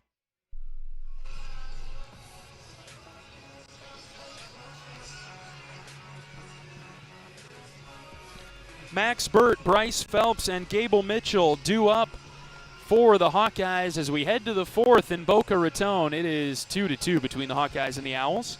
Iowa with a couple of wins in the series already, looking for the sweep. University of Iowa Healthcare is here for you no matter where you are in the state. Changing medicine and changing lives for all of Iowa and beyond. Visit uihealthcare.org. All right, Burt is up to lead off the fourth on a breezy and hot day in South Florida. Grant continuing to pitch for the Owls. We get a strike called at the bottom of the zone now to start us in the fourth. Burt was caught looking back to end the top of the second inning. Here's the 0-1. Max took another strike. This is a off-speed spinner up and away. Counts 0-2 now. Max in a hole.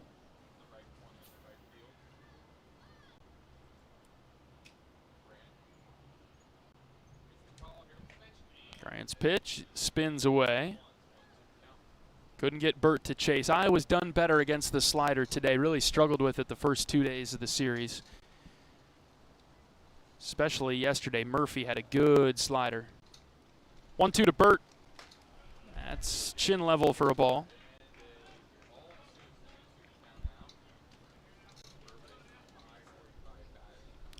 Grant up over 70 pitches in his outing. We're in the fourth.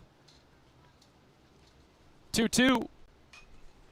Burt with a check swing, and he offers it foul to the right side.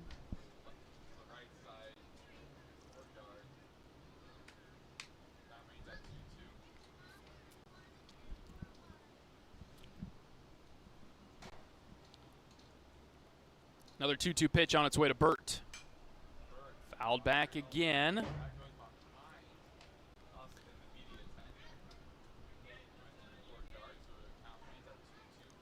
Lengthy at bat building for Burt. See if he gets a reward and gets on base. 2 balls, 2 strikes, nobody out in the fourth. The pitch.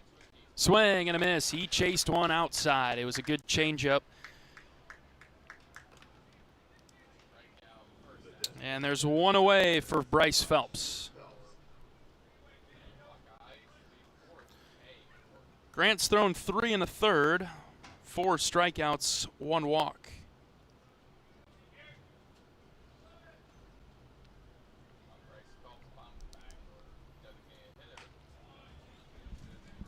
First pitch outside to Bryce Phelps, who blooped a single down the right field line an inning ago.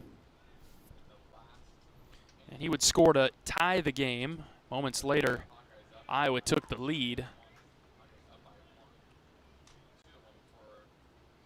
Now it's 2-2 in the fourth after FAU just scored. Counts 1-1. The pitch to Phelps. Bryce fouled it off his foot. Drops down to a knee in the box. Ouch.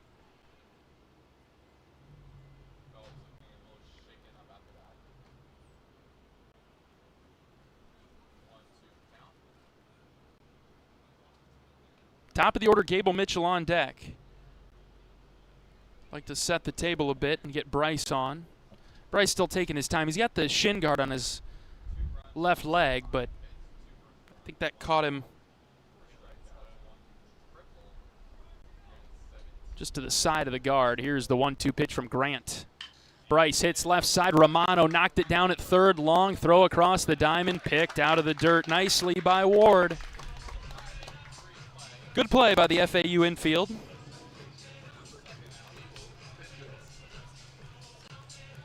Two outs for Gable Mitchell.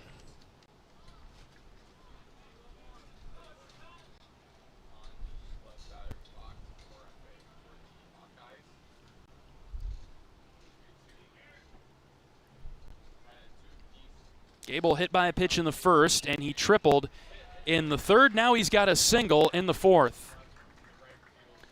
Sent a top spin golf swing into right, a sinking liner past the first baseman Ward. 2-out single for Gable.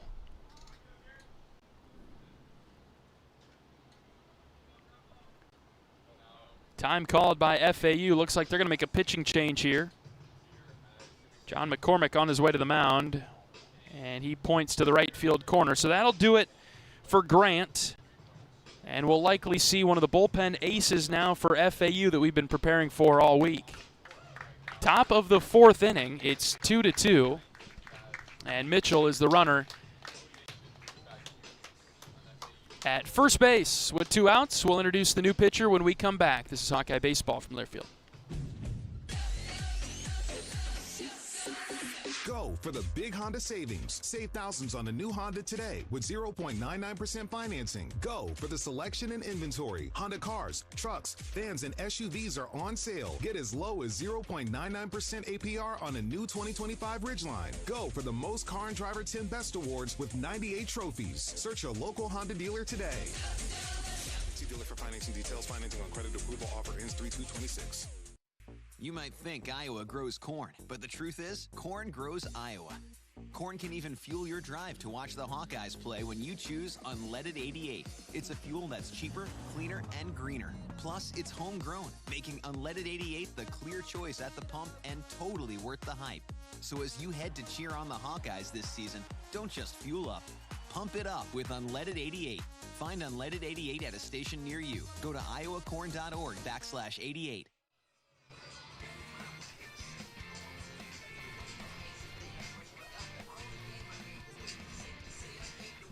New pitcher into the game for FAU is actually a familiar face. They'll go back to Brody Juntonen, who threw on Friday night.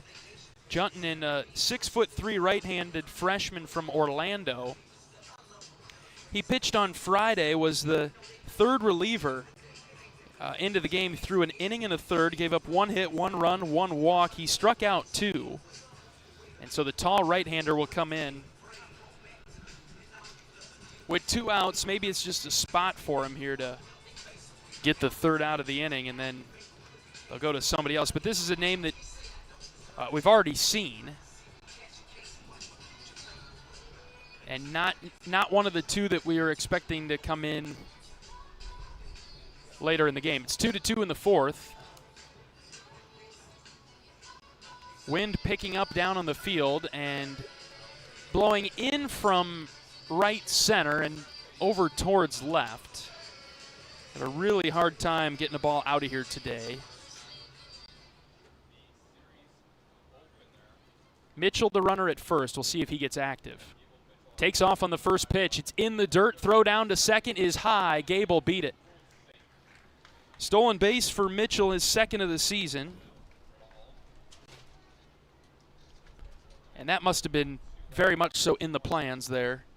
Get Gable in scoring position and have Wolf look to drive him in. Caleb singled in Gable back in the third to give Iowa the lead. 1 ball, no strikes with 2 outs. Mitchell at second. The pitch. Caleb takes low and in. Ball 2.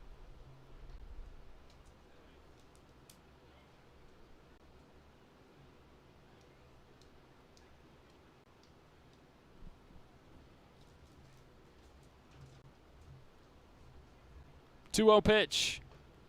Caleb out in front of 76 from Juntanen. Honestly, it's a good thing he didn't draw contact on that. That wouldn't have gone anywhere.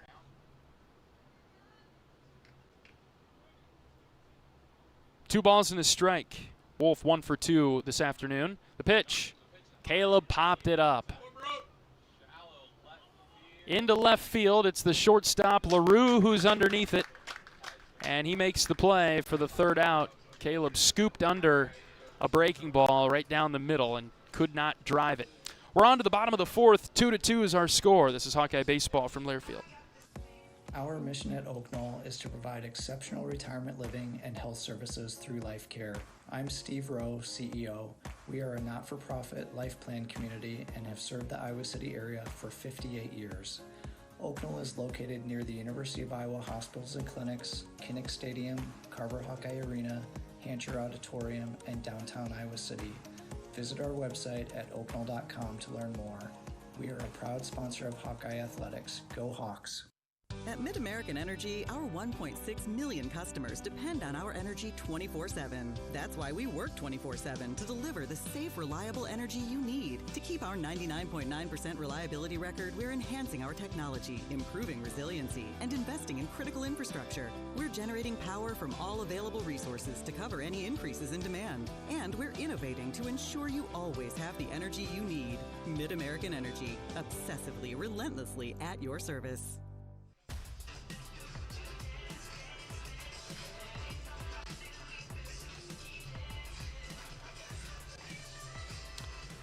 John Leo with you from FAU Baseball Stadium, where Iowa and Florida Atlantic are deadlocked at 2 as we move on to the bottom of the fourth inning. At the game or at home, Wimmer's premium quality hot dogs and sausages will score with family and friends. Take the highest quality beef and pork, and you get the best tasting hot dog. Wimmer's, the official hot dog of the Hawkeyes. All right, Iowa makes a pitching change and will turn to Maddox Freeze, right-handed junior from the bullpen from Norway, Iowa.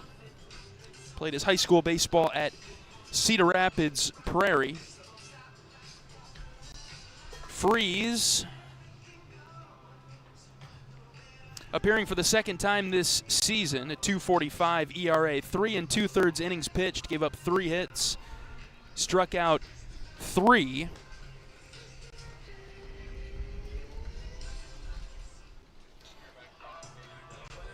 And he closed the door on Northeastern last Sunday. Having a nice outing out of the bullpen. Was the final pitcher into the game as Iowa defeated the Huskies.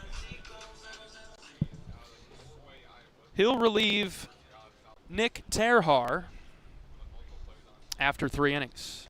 First pitch strike from Freeze. Terhar went 3 innings, 5 hits, 2 runs, 2 walks, 4 strikeouts. Just battled a little bit of traffic in every inning. And so Coach Heller decided, okay, time to go maybe to somebody else here. As Freeze pitches to Martinez to get us started in the bottom of the fourth. 2-2 is our score.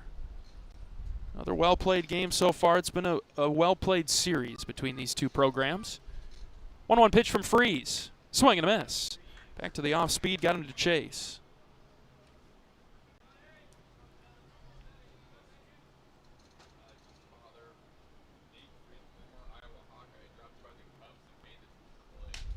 Good looking pitch from Freeze there. Snapped a breaking ball just outside. Couldn't get him to chase.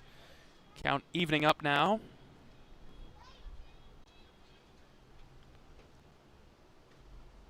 Next pitch from Freeze. Here it comes.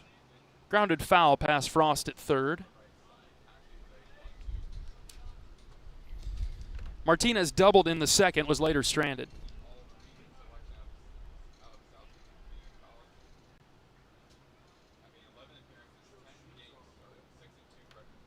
Next pitch on its way from Freeze in the dirt.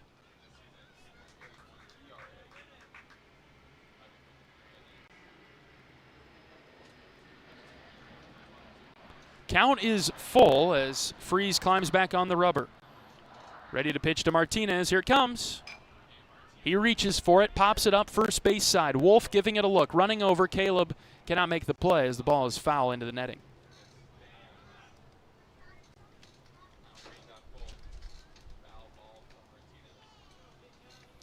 The Owls scored one in the first. Iowa answered and took the lead later on in the third with 2, and then FAU tied it up immediately after. So we're 2-2 in the fourth. 3-2, popped up. Again, foul straight back.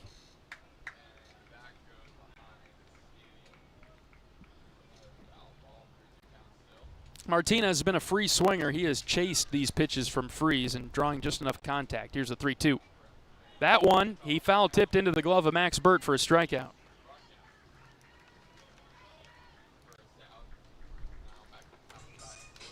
One away for Lipsy as Freeze gets his first strikeout of the outing.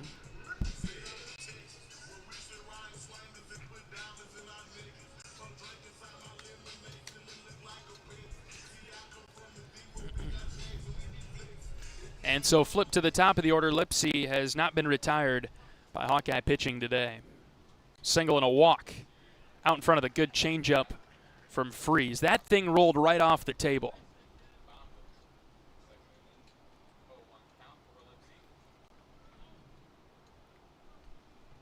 Maddox winds and fires the 0-1. Outside corner, 0-2.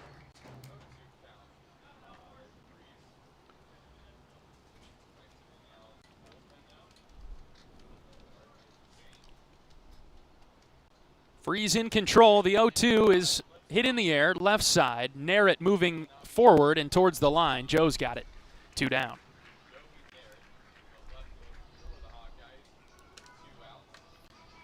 From Maddox, we'll see a fastball mid to upper 80s. He's got a really good changeup. Cut fastball at times, has a slider, and a sinking fastball every now and again. 2 outs for Boylston. 0 for 2 with a couple of strikeouts. One swinging, one looking. He faces off against Freeze for the first time. Maddox deals, and this is hit well to left. Narrett moving back at the track, at the wall. That ball's gone.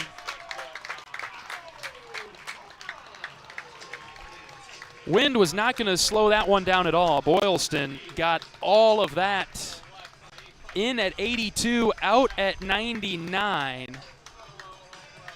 And the Owls lead it 3-2 on the solo home run to left.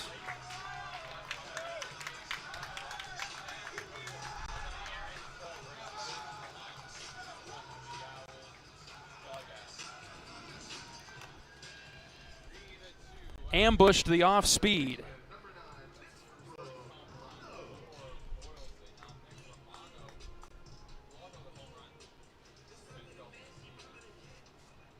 Two-out home run. That hurts. Here's a bunt attempt that popped over Burt's shoulder.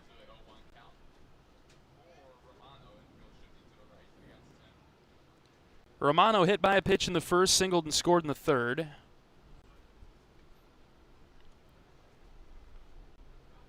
And Iowa's offense will have some work to do now as we go to the fifth.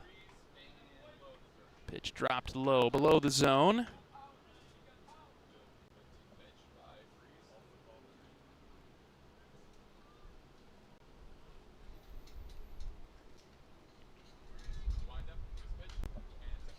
Foul ball back to the netting. So Freeze has recovered here and gotten ahead 1-2.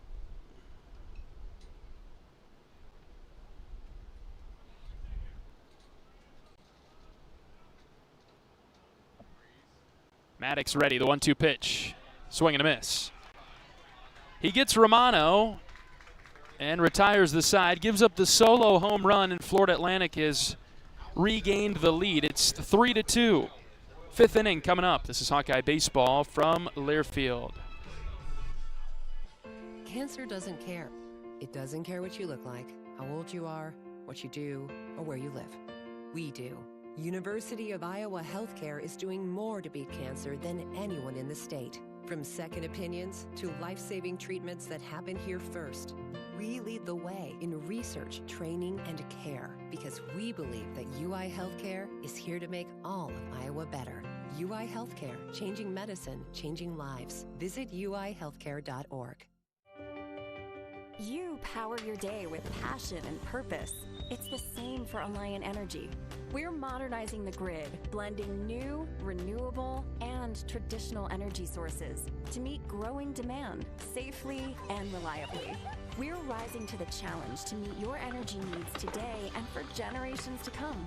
Visit alliantenergy.com/poweringbeyond to learn more.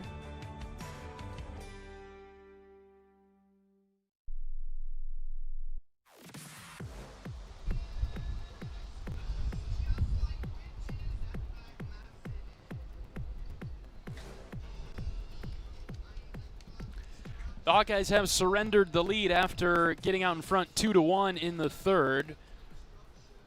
Single runs in the bottom of the third and the bottom of the fourth for the Owls, and now FAU leads it 3-2. We're on to the fifth, and a new pitcher is in for FAU. This is Carson Kimball, right-handed junior from the Woodlands, Texas.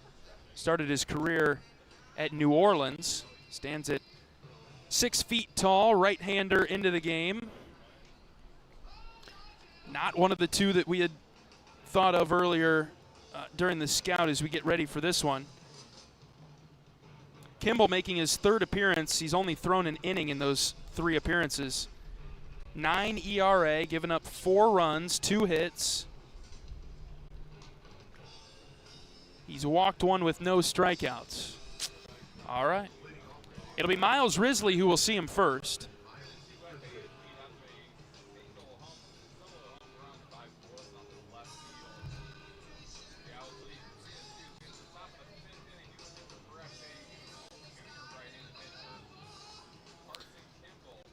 At Carver Hawkeye Arena early on in the second quarter, Iowa leading Michigan in women's basketball 16-14. We'll keep an eye on that score as our game progresses.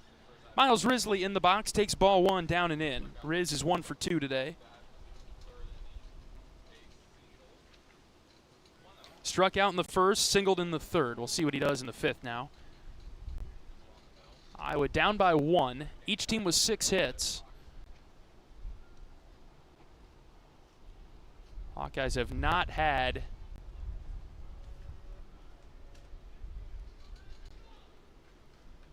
been able to string some hits together. Kimball has gotten on the mound too quickly and not given Risley enough time, so he's been awarded a ball here. It's 2-0.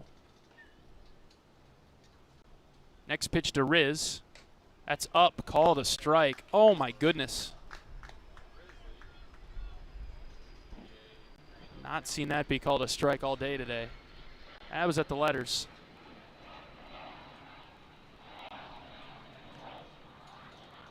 Righty on righty matchup. The pitch to Risley. Miles takes. That's a strike.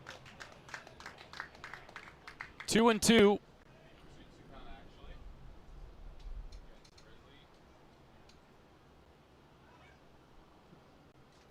Iowa's had base runners in every inning today. Just 2 runs to show for it, though. 2-2 pitch. Risley chased a pitch in the dirt. Miles is going through it. Does not look comfortable in the box this weekend.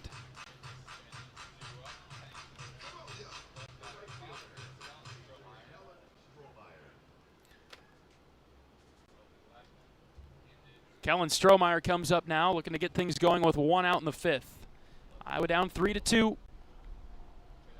Plenty of time to work with, and certainly within striking distance. First pitch to Stroh. That's in the dirt.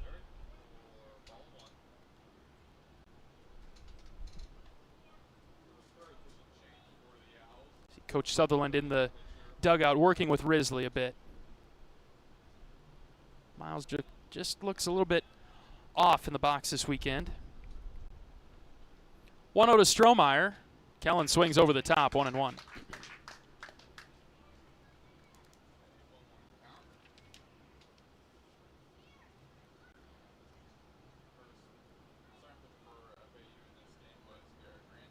Kimball's just a fastball slider guy, but he's been effective. Strohmeyer swings and misses again, 1-2.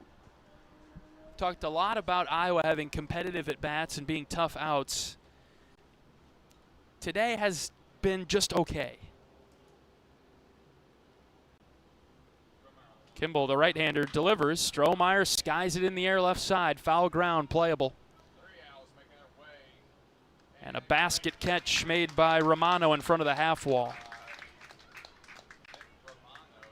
Several pop-ups by Iowa today.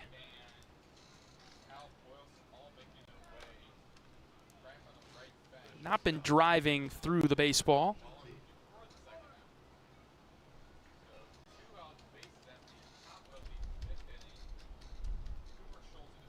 Couple of quick outs, and here comes Cooper Schulte, 0 for 2 today. Right-handed hitting shortstop. Kimball guides one in the dirt, low and away.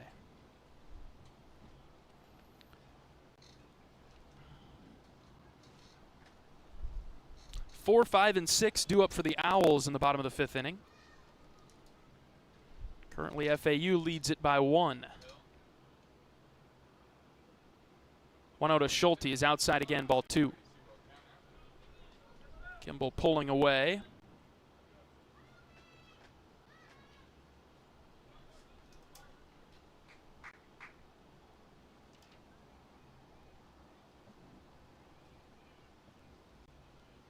Hitters count for Coop. The pitch. Low and in, ball 3. Schulte batting .407 for the Hawkeyes, 11 hits and 27 at-bats, and when he gets on, he scores 10 runs. Prone to the strikeout a bit. He's got 8 of them this season, but in a good spot here, 3-0. The pitch at the knees for a strike.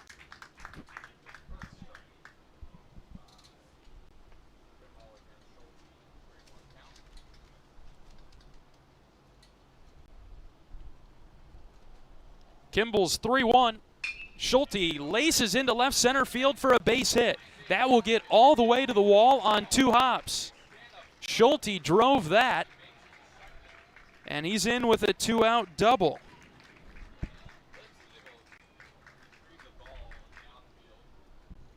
Schulte is so deadly with the barrel. When he barrels up a baseball, very good power to the gaps. And he saw 90 just above the knees and put a really good swing on it. And now here comes Joey Narrett.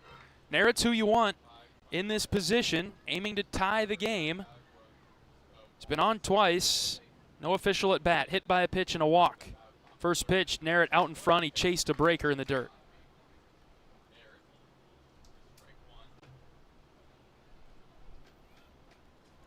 He was hunting fastball, and he saw a slider.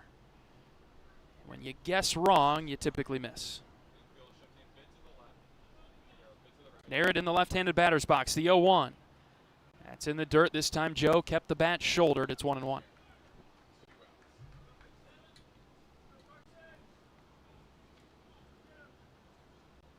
Iowa's 3 for 6 today with 2 outs. 4 for 12 with runners on. And 2 of 8 with runners in scoring position. All those in play here. The 1-1 swung on and missed. Again, reaching for off speed. That one would have been a called strike, but Joe was not ready for it. And now Kimball, who's gone off speed in the first 3 pitches, can go anywhere to Narrett. Let's see if Joe can hang in there. Runner at second, 2 outs. The pitch in the dirt. And it's 2-2.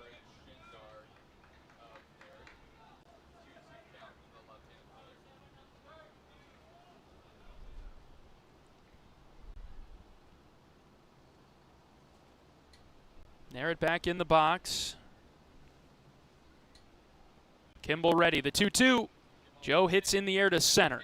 Center fielder moving back a bit. He's able to make the catch on the run. That's Lipsy for the 3rd out. Narrett gave it a ride but couldn't get it down.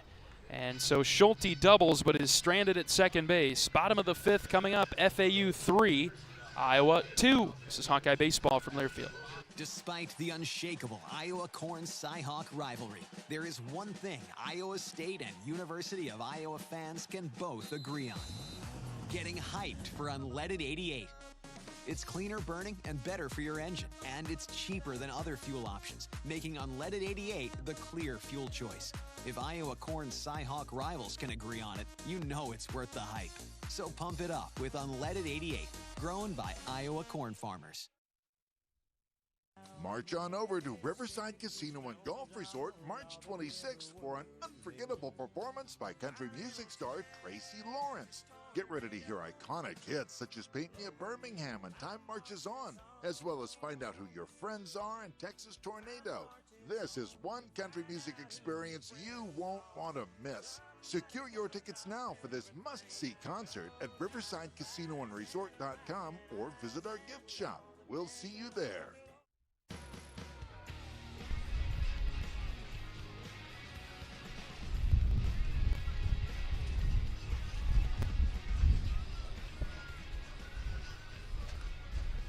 Maddox Freeze out for another inning of work as we move on to the bottom of the 5th inning. The Owls with the 3-2 lead in a game that has seen both offenses struggle. Both teams have done a nice job getting runners on, but it's been a tough go with runners on, and especially in scoring position. Iowa out hitting FAU 7-6, but it's 3-2 Owls as Freeze pitches to LaRue, strike one.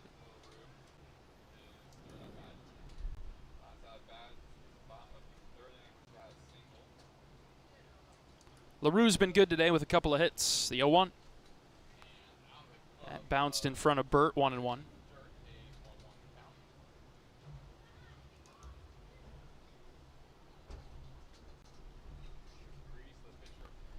Freeze goes out of the windup from the right side. The pitch.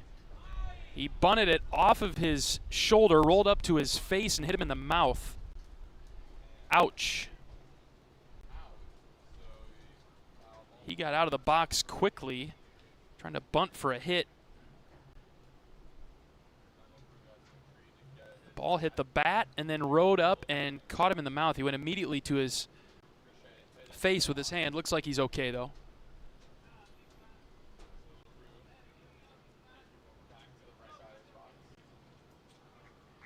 Freeze in the driver's seat, 1-2. Maddox ready. The pitch. Check swing. Kept his hands back behind the plate. Didn't go. 2-2.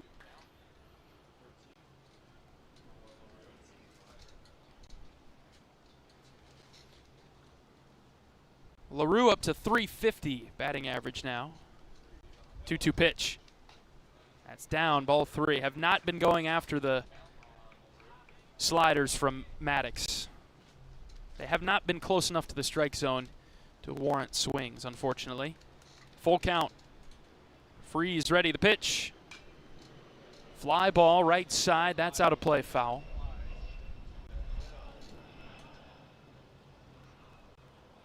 Iowa pitching with 6 strikeouts today. But man, FAU has been hard to get. Hard to set down. A lot of lengthy at-bats. Here comes another 3-2. Strike 3 called. Fastball rode the outer part of the plate. And Freeze picks up the K of LaRue. And one away for Peraza.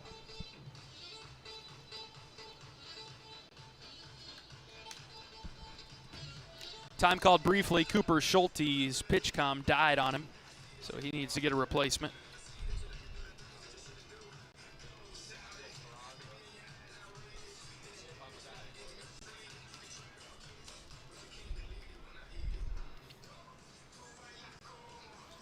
And we're ready for play now. Bases are clear. Bottom of the 5th. 3-2, Florida Atlantic on top. Maddox misfire downstairs to Peraza. Peraza, the DH, left-handed hitter. He's 0 for 2 with a strikeout and a ground out. 1-0 delivery. Ripped back to the netting. 1-1. Iowa has a couple of bodies in the bullpen. Nobody throwing, though.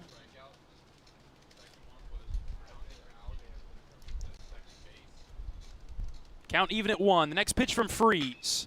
Sent right back up the middle. Schulte waited for it, and it kicked off his glove into center. It got through Freeze at the mound. Cooper was shifted perfectly. He tried to play it off to the side, and it hit off the heel of his glove into center. I think E6, unfortunately. We'll see how they officially score it.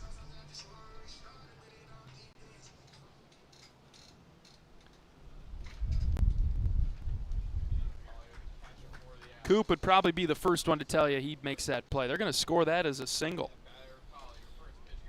All right. And so one away for Collier.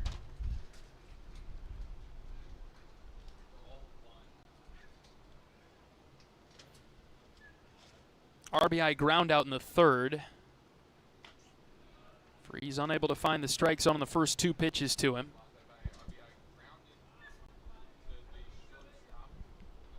This is the first time this weekend that Iowa pitching has not been working ahead. Friday and Saturday did a really nice job getting in control. Today, a lot of 1-0, 2-0 counts.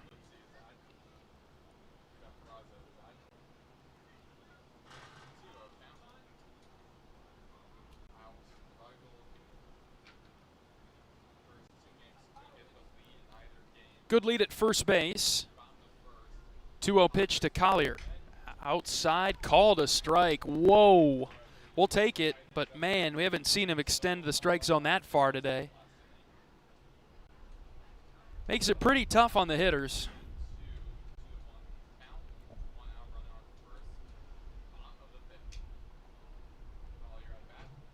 Another pickoff move over to first. Peraza's back. Iowa not holding runners on in a traditional setting. Kind of noticed that the first few games this year. They don't have Wolf standing on the bag. He's about 2 steps away from it.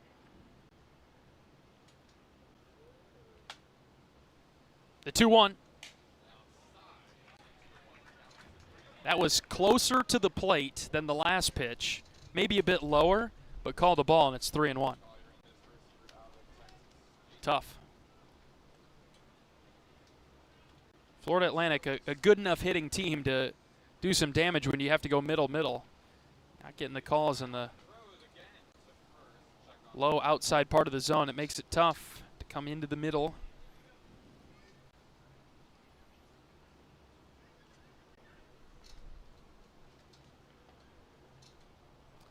All right, counts 3-1 on Collier. Righty on righty matchup. Maddox trying to get back in the zone. The pitch.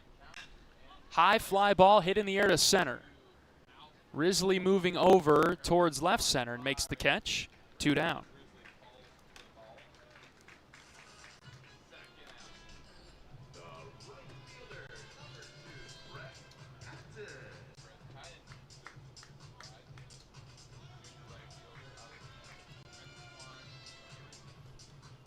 Two down now for Brett Patton, the right fielder, 0 for 1 with a walk.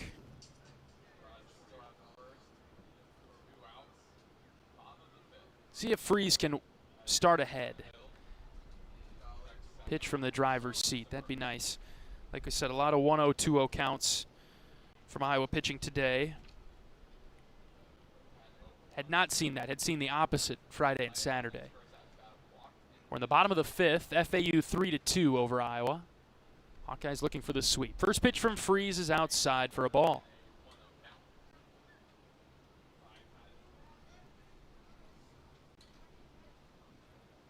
It's an important formula for pitching to get ahead early, dictate the at-bat. That's been the difference today. 1-0 pitch from Freeze, much better. He gets a swing and a miss, 1-1.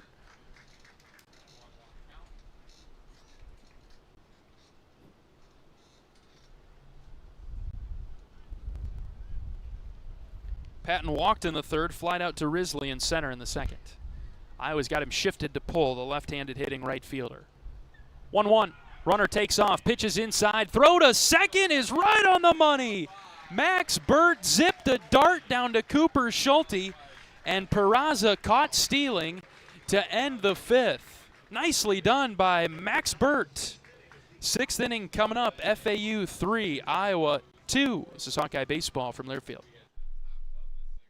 Whether they roll the dough or pour the joe, bake the bread or greet instead, your team goes the extra mile, and they deserve healthy eyes and a healthy smile. For plans that cover businesses of all sizes, Delta Dental customizes. With employer costs as low as $0, you can offer benefits and be a hero. Affordable coverage is a click away. Visit deltadentalia.com today. At Mid-American Energy, our 1.6 million customers depend on our energy 24/7. That's why we work 24/7 to deliver the safe, reliable energy you need. To keep our 99.9% reliability record, we're enhancing our technology, improving resiliency, and investing in critical infrastructure. We're generating power from all available resources to cover any increases in demand. And we're innovating to ensure you always have the energy you need. Mid-American Energy, obsessively, relentlessly at your service.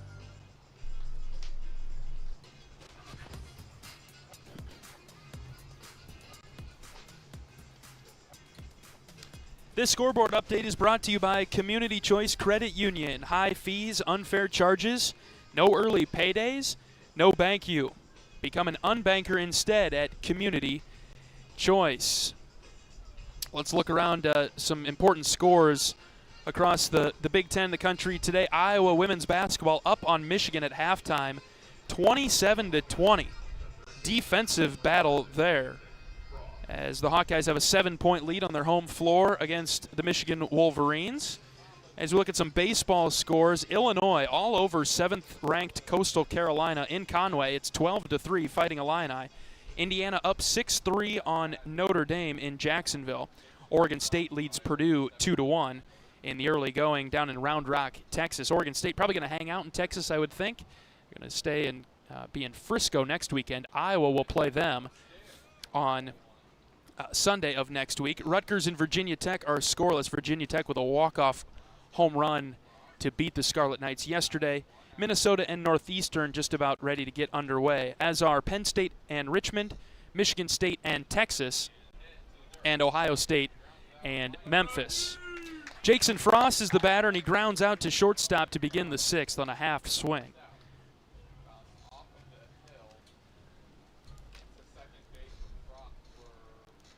Iowa's offense a little flat today.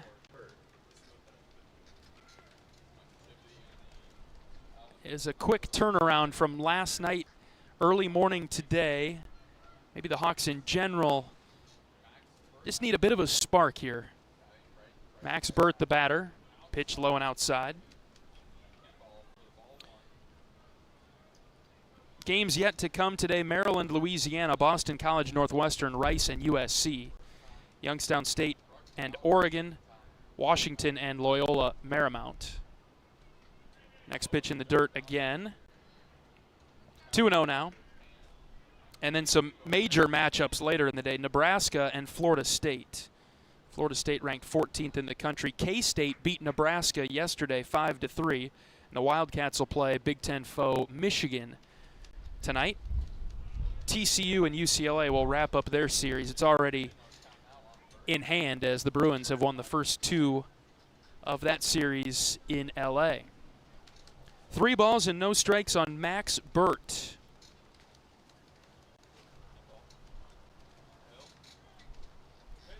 Pitch is up and in, 4-pitch walk. Kimball continuing to pitch for the Owls. Iowa hasn't had the leadoff hitter on since the 3rd inning. We're in the 6th now. It's 3-2 FAU. And that was the signature there for Iowa to get on the board. That's when the Hawkeyes scored their 2 runs. Got a pinch runner as Jalen Ziegler coming in. He'll run for Max Burt, so that'll do it for Burt. Assume Delgado will go in to catch.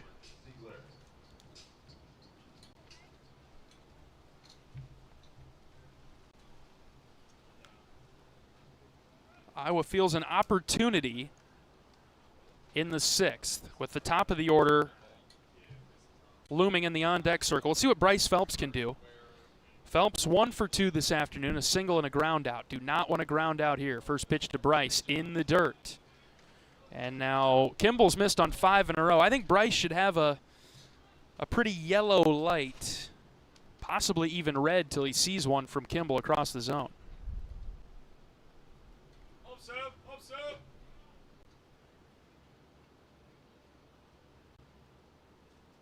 Righty on righty matchup. Long pause, worried about Ziegler. There goes JZ. Pitches in the dirt. Throw to second. Not even close. It's late. Collier did his best, but a pitch in the dirt with Ziegler's speed. That's a tough combination. And Ziegler with a stolen base is in scoring position now and a chance for Iowa to tie the game with a base hit. 3-2 Owls, top 6. Hitters count for Phelps, the transfer in from Wagner. He's from Denver, Iowa, small town up by Cedar Falls. Local product, spending his last year of eligibility in the black and gold. And he takes a strike. That's a good take there from Bryce. Northeast Iowa product. A lot of room on the right side of the infield for Phelps. Second baseman Martinez is holding Ziegler at the bag. The 2-1. Oh, it hit him. Ouch. Up and in, got him in the shoulder, could not get out of the way of it. And before Kimball can even receive the ball back from the catcher, the head coach of the Owls is on his way to the mound. Coach will make the change. New pitcher coming in for FAU. First and second for the Hawkeyes, and 1 out threatening in the 6th. FAU leads it 3-2. We'll introduce the new pitcher when we come back. This is Hawkeye Baseball from Learfield. The silly moments, the proud moments, even the hard moments. They're what make life remarkable. And they're why Wellmark Blue Cross and Blue Shield is here for every moment. Committed to making healthcare better, more affordable, with more choices for care. And service and coverage that give you peace of mind no matter what comes your way. So you can show up for every tender moment, every brave moment, and every wouldn't miss it for the world moment, knowing that Blue is here for you. Go to Wellmark.com/every moment to find a plan right for you. Save time when you shop online with Hy-Vee. Hy-Vee makes it easy to order groceries online through our app or Hy-Vee.com. Pickup is always free. And if you have a Perks Plus membership, you get free delivery and free express pickup. Shop online with Hy-Vee and you can create and save grocery lists, shop the sales, and get fuel savers. Talk about convenient. Order groceries online today. Check out Hy-Vee.com or download the Hy-Vee app.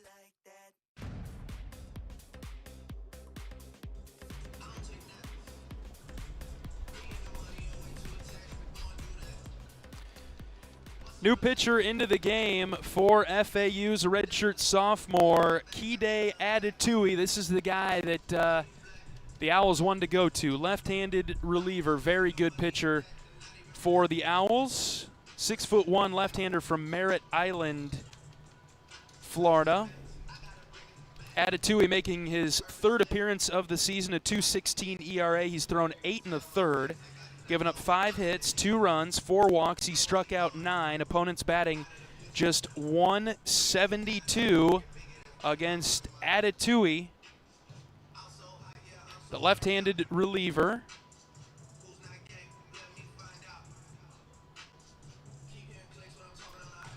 Had 5 strikeouts against Notre Dame. He went 5 1/3 in the midweek game against Missouri.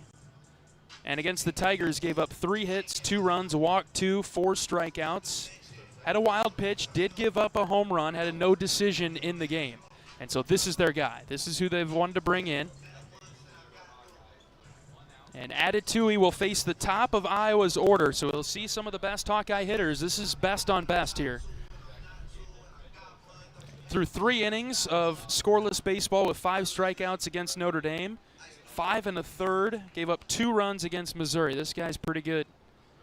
Lefty on lefty matchup. First and second for Iowa with 1 out in the 6th. First pitch to Gable Mitchell. Ground ball off of Adetui's foot, caught by the second baseman, race to the bag. They called Phelps out at second on a force. That ball kicked up off the mound high into the air. Right behind second base, it was a race to the bag, and Phelps was out. Boy, that just couldn't get through, could it? Man. And so first and third for Iowa, 2 outs. Tying run is right there at third. It's Jay-Z over there.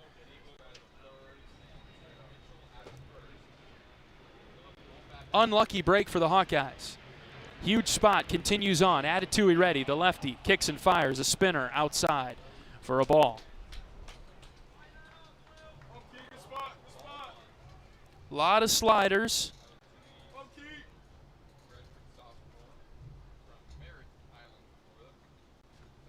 Fastball low 90s from Atatui. They'll check on Mitchell. Lob over to first.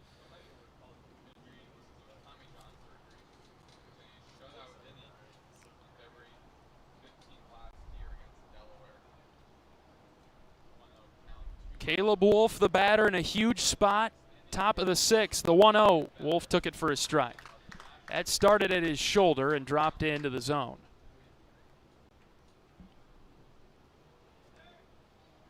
Wolf 1 for 3 this afternoon. Does have an RBI single. A single would tie us up. 1-1. The pitch. Caleb is late. 1-2. Couldn't decide, and by the time he did, he was behind it.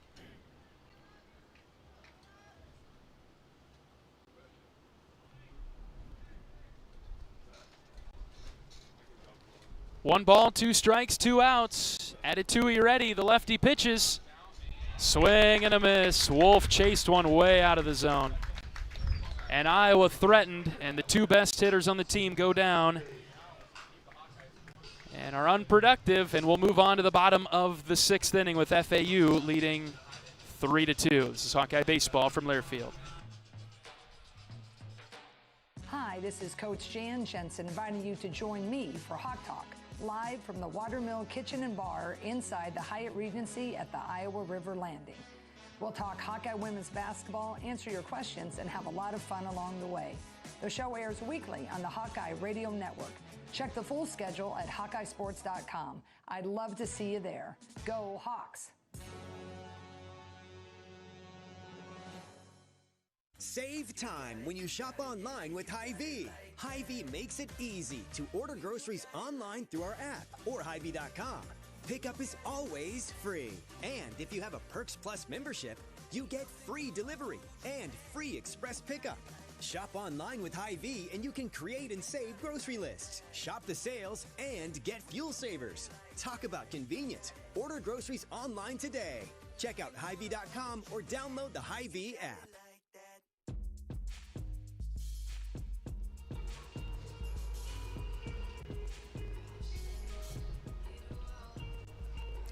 Oak Knoll's mission is to provide exceptional retirement living and health services through Life Care, a not-for-profit life plan community serving the Iowa City area for 59 years. Oak Knoll is conveniently located near the University of Iowa Healthcare Campus, Kinnick Stadium, Carver Hawkeye Arena, and downtown Iowa City. A proud sponsor of Hawkeye Athletics. Visit oakknoll.com to learn more.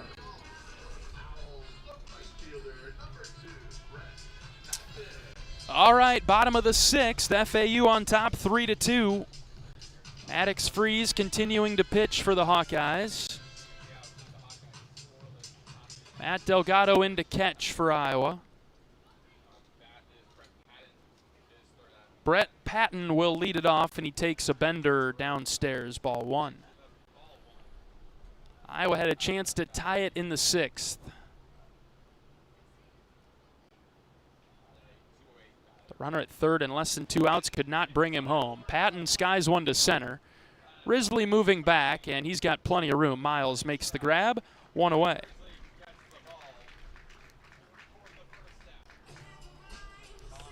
Just a lot of the same offensively from the Hawkeyes this weekend.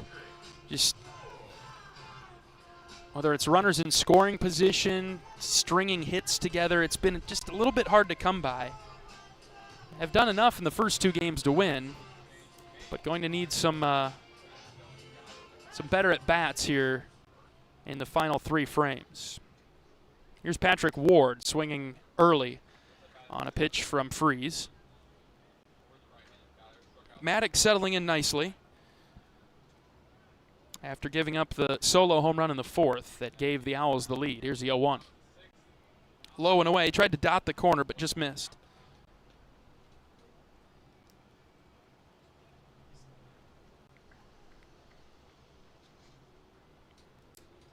Ward is 0 for 2 with a strikeout today. Next pitch is flared foul.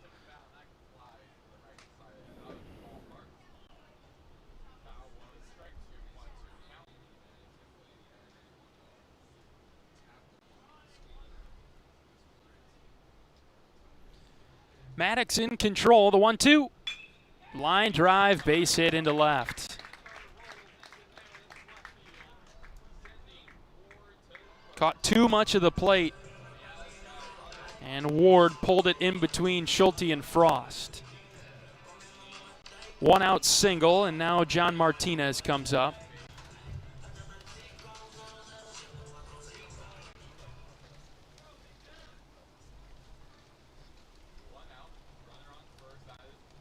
Martinez with a double and a strikeout this afternoon. First pitch from Freese is a strike at the bottom of the zone.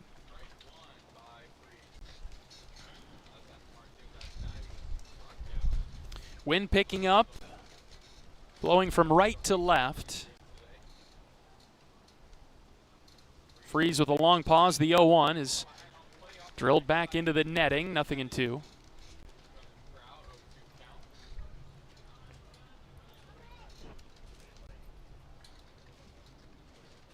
Expect Florida Atlantic to ride Adetuyi now from their bullpen. He was good to get out of trouble.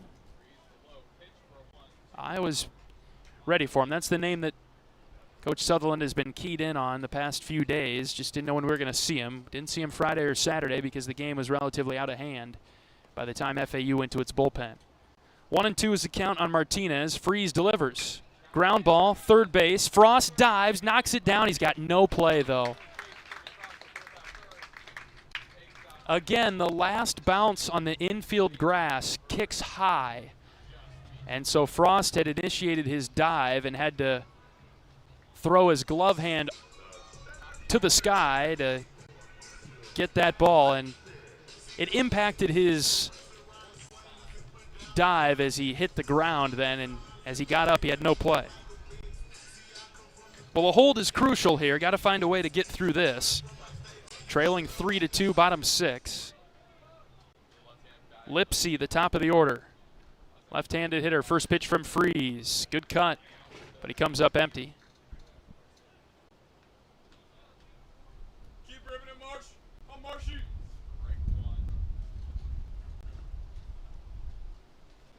Hawkeyes trying to stay in the game, trailing by 1. Runners at first and second, and 1 out. The pitch in the dirt. Delgado knocked it down.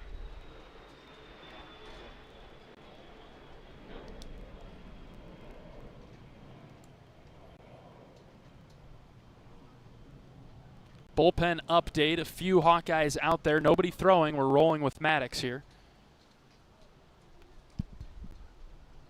1-1 pitch. Hit in the air to right. Strohmeyer on the run. Kellen over. He slides and makes the catch. No tag from any of the runners either. Kellen struggled with it a bit for a moment because the wind knocked it down. He went back first, then had to come forward and over towards the line, and he makes a huge catch. Ward, the runner at second, had taken off for third and then had to go back to second, and by the time that he did that, Strohmeyer had caught it and gotten it back in.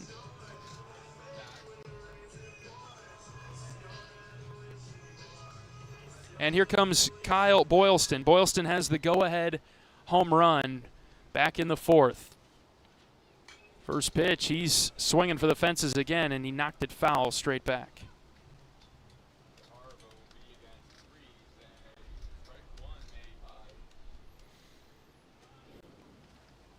Hold is so important here in the 6th. Freese trying to provide it.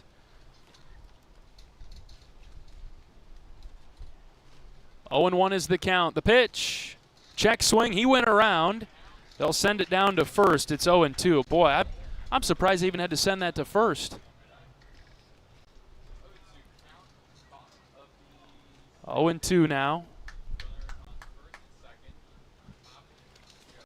Don't give in here, Maddox. Nothing too good on 0-2. The pitch from Freese. That's eye level for a ball.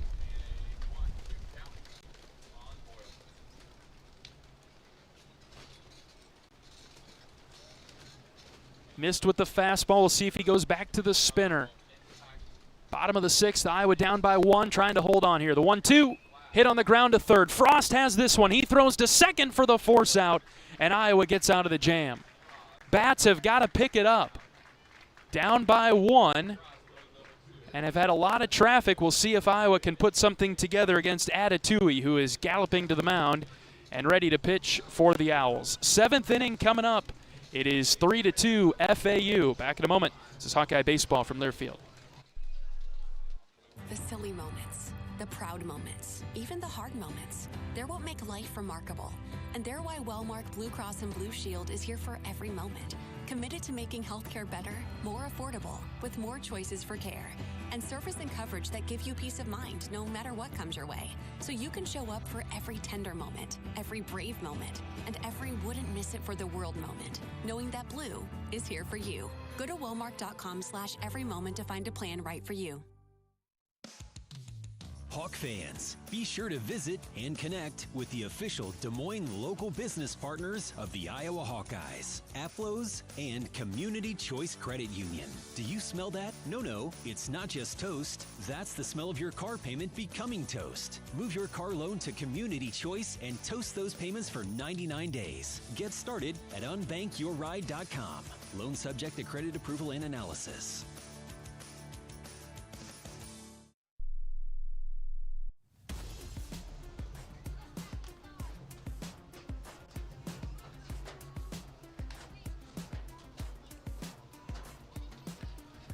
It's a pleasure to have you along with us this Sunday afternoon. Iowa trailing FAU late. It's 3-2. And we're in the top of the 7th.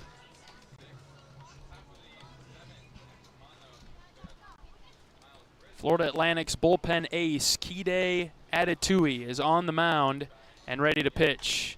Deals a fastball high and away to Miles Risley. Risley starting off the 7th inning, 1 for 3 this afternoon. He's toggled back and forth, strikeout, single, strikeout.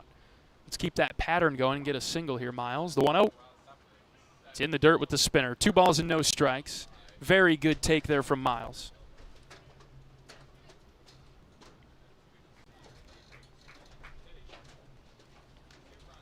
Risley ahead, lefty on righty matchup. The pitch, outside, ball 3.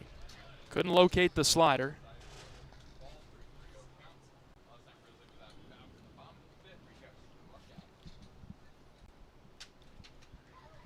And red light now for Miles. The 3-0, he missed high. 4-pitch walk to get us started in the 7th. Good start.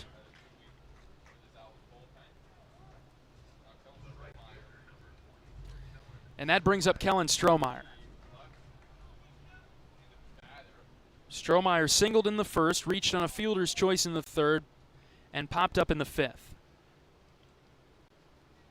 Some good power behind him as well. Kellen can swing it for power as well. And we'll see what Iowa elects to do. Do they play the short game, or do they let Stroh swing it? Third baseman Romano even with the bag at 3rd. Risley's got a good lead at 1st. Strohmeyer takes a fastball for a strike, low outside corner. Risley's being held by Atatui, looking right at him, the left-handed reliever.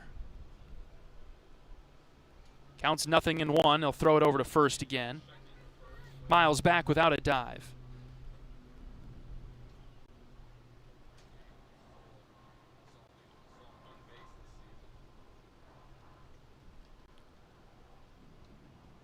Atatui with a long pause. They'll throw it over once again. No problem for Risley.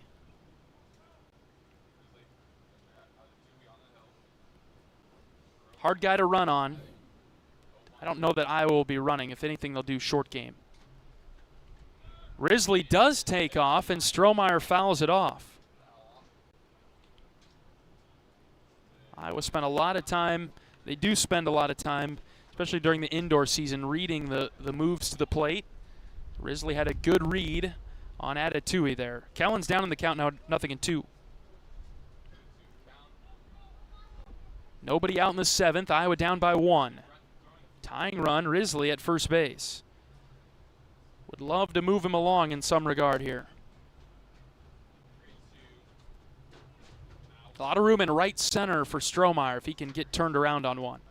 Next pitch. Kellen sends on the ground right to second base. Backhand stop by the second baseman. Touches the bag for one. Throw to first. They called him out. Oh, my goodness. Double play. And that erases the leadoff walk. Good shift on for Florida Atlantic. That wipes out Risley and Strohmeyer. Bases clear for Cooper Schulte. Very close play at first. I don't know.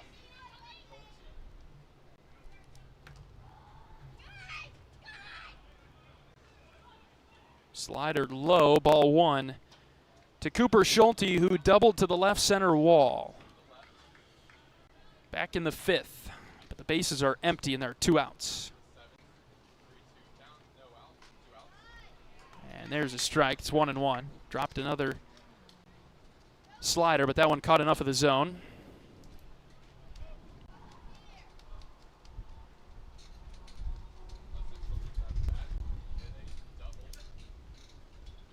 Atatui ready. The left-hander fires. Schulte starts his swing, then stops it, and the ball is low.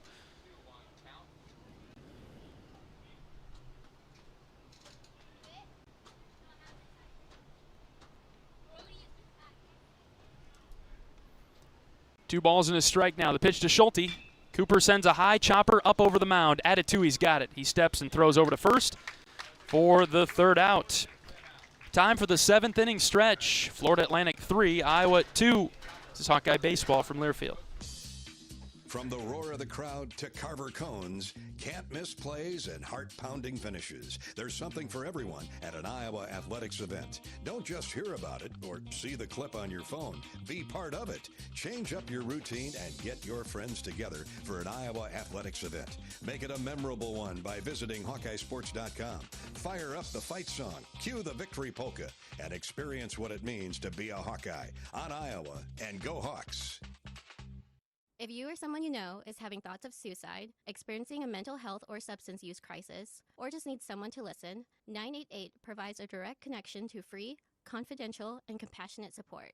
When you call, text, or chat 988, you'll be quickly connected to trained crisis counselors who will listen to your concerns, provide support, and connect you to additional resources if needed. There is hope. You are not alone. For 24/7 support, call or text 988 or chat 988lifeline.org.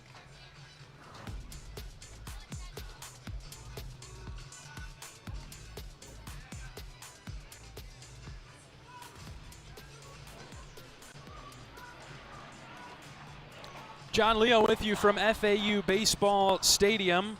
The Owls leading the Hawkeyes 3-2 as we move along to the bottom of the 7th inning. Need another hold here. Iowa ran into some tough luck offensively in the top half of the inning. Hawkeyes are now being out-hit by FAU 9-7. And each team has left a ton of runners on base. Iowa's left 9 on. Florida Atlantic has left 8 on. Freeze pitching for the black and gold. It'll be Romano, LaRue, and Peraza.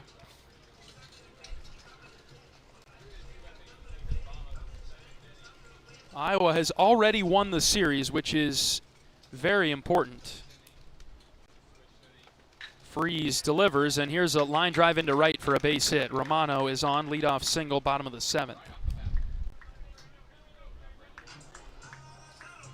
First things first, win the series, then put yourself in a position to pick up a sweep, and sweeps are important.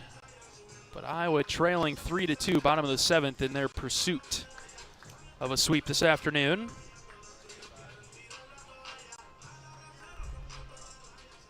The traffic is slowed down for Iowa offensively today. LaRue batting, pitch in the dirt, Delgado can't locate it, and Romano will take second. That could be costly.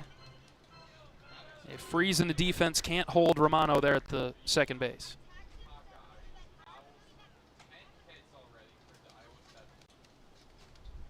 See what FAU elects to do here. LaRue, one of their better hitters. But Iowa bringing the corners in to protect against the bunt. This would make sense here. He does show the bunt. I think he committed. Yes, he did. And he missed it, 1-1.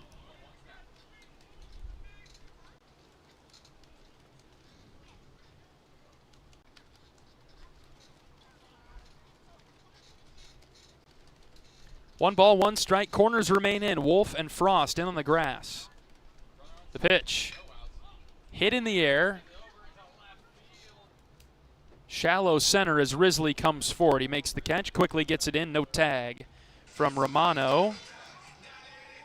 And so the Owls give in and elect to swing it instead of bunt. And LaRue flies out.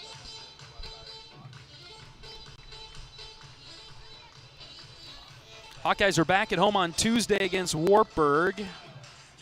Temps are in the mid-40s that day. You have to bundle up. It's within the threshold to play baseball, though, so we will. Peraza, the batter, left-handed hitter. First pitch from Freeze, low and away, ball 1. Not enough first pitch strikes from the Hawkeyes today. But they've done a really nice job that moment on, not giving in and staying in counts.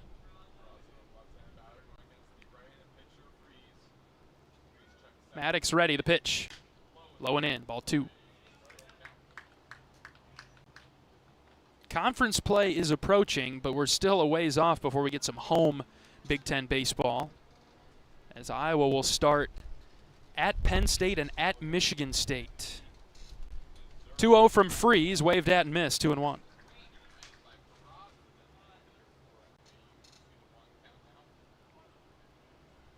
Big Ten home opener for Iowa is March 27th against number 1 UCLA. We'll get 3 games against the Bruins. 2-1 is pumped across for a strike, 2-2.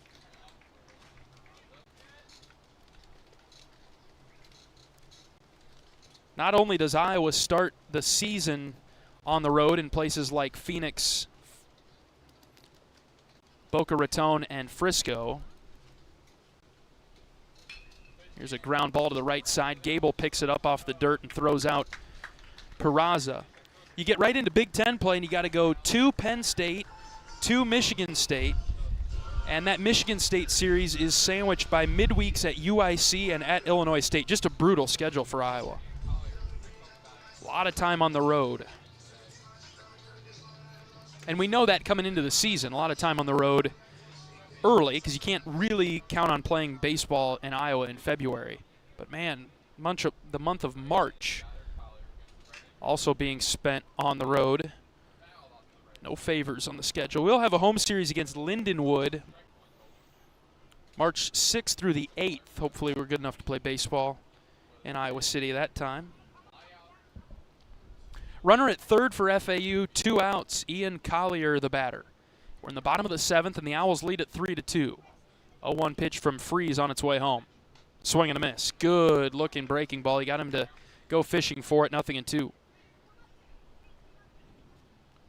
Iowa has Narrett, Frost, and Delgado due up. When we get to the 8th, Freeze is 0-2, is outside.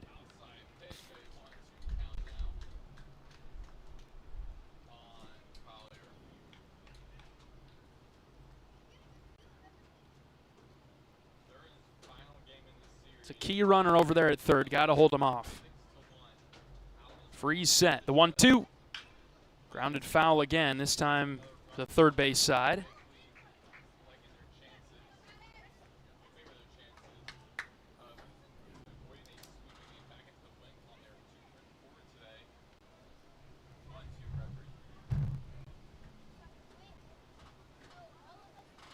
Freeze has the sign. He comes set. The right-handed reliever is ready from the belt. Kicks and fires the 1-2. Swing and a miss. He got Collier reaching for the breaker outside, and that's the third out. We're on to the 8th. Iowa running out of time offensively. The pitching has kept the Hawkeyes in the game. Can the bats pick them up and steal a win late? It's 3-2 FAU. We're on to the 8th. This is Hawkeye Baseball from Learfield. If you or someone you know is having thoughts of suicide, experiencing a mental health or substance use crisis, or just needs someone to listen, 988 provides a direct connection to free, confidential, and compassionate support. When you call, text, or chat 988, you'll be quickly connected to trained crisis counselors who will listen to your concerns, provide support, and connect you to additional resources if needed. There is hope. You are not alone. For 24/7 support, call or text 988 or chat 988lifeline.org. Cancer doesn't care. It doesn't care what you look like, how old you are, what you do, or where you live. We do. University of Iowa Healthcare is doing more to beat cancer than anyone in the state. From second opinions to life-saving treatments that happen here first. We lead the way in research, training, and care because we believe that UI Healthcare is here to make all of Iowa better. UI Healthcare, changing medicine, changing lives. Visit uihealthcare.org.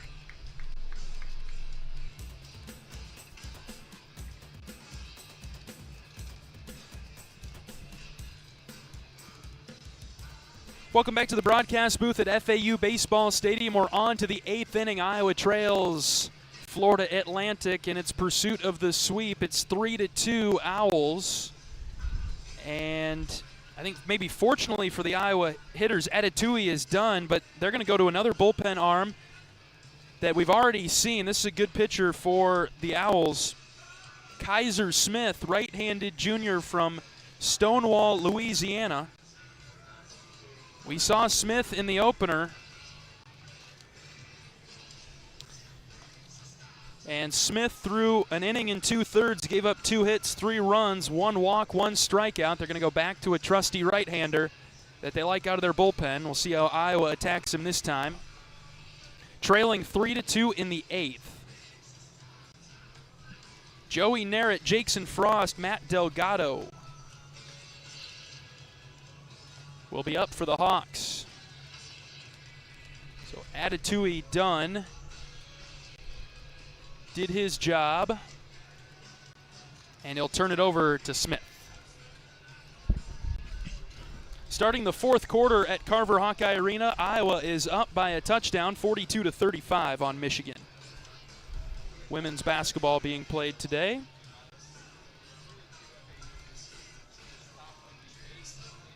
All right, here we go. Top of the 8th, Iowa down by 1. Joey Narrett in the box, facing off against Kaiser Smith. First pitch. Narrett takes at the bottom of the zone for a strike.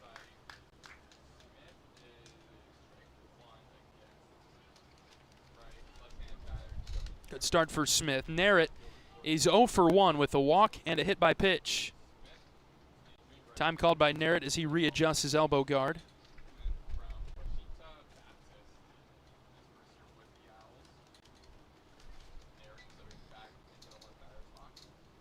And we're ready for play now. 0-1 is the count on Narrett. The pitch to Joe. That's downstairs for a ball, 1-1. Iowa has 7 hits today. Hawkeyes have left 9 on. FAU has 10 hits. They've also left 9 on. Count even at 1. Narrett trying to get it started in the 8th. Here's the next pitch. Joe went golfing for it and he missed.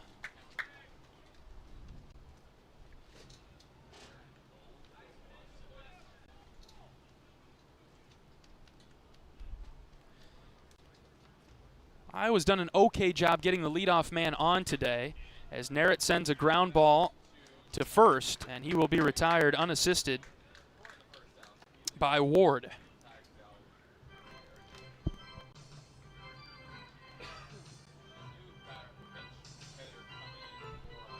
There's not enough strung together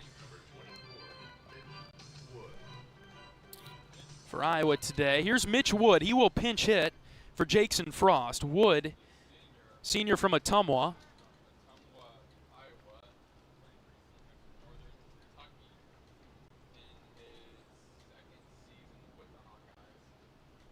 Righty on righty matchup. First pitch to Mitch is a called strike, low and in.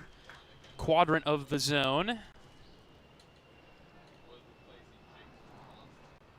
Smith working quickly on the mound for the Owls. He's in a groove. And he winds and fires the 0-1 to Wood. Mitch swings and misses. Bit late on a middle fastball.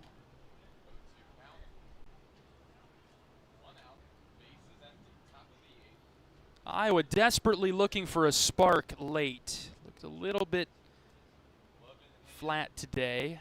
The 0-2. That's away. 1-2. Had a lot of opportunities early in the game.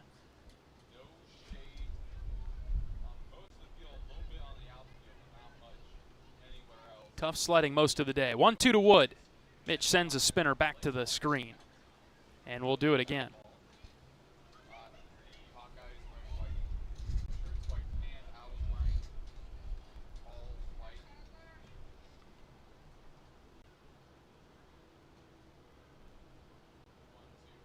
Smith out of the windup, the 1-2 to Wood. Mitch fouled it back again.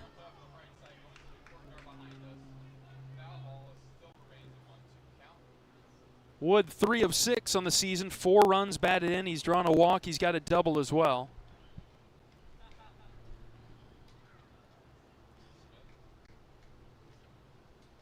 Another 1-2. Here it comes. That's away. Ball 2.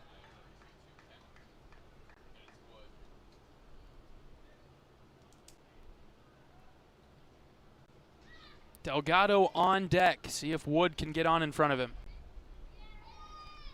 2-2 pitch from Smith. Mitch skied it foul over to the right. Lengthy at bat. Heck of a battle between these two.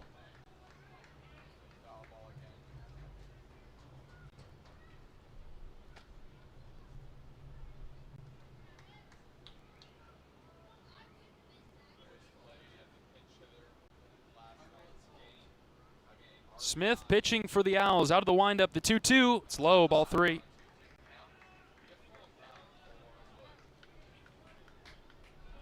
Iowa has been knocking at the door pretty much all day, but the Owls are not going to let us in. We're going to have to kick down the door. Full count pitch to Wood. Here it comes. Mitch cranks it to left, but he was out in front and ripped it foul. Good location from Smith, middle in. Now you're probably looking for him to set you up to go outside, Mitch. Watch out.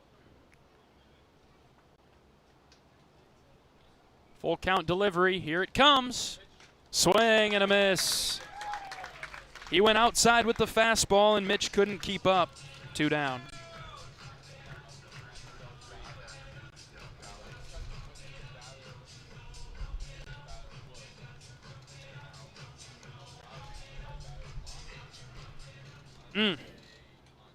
Two outs for Matt Delgado. Bases are clear. We're in the 8th, 3-2 FAU. Delgado takes in the dirt for ball 1.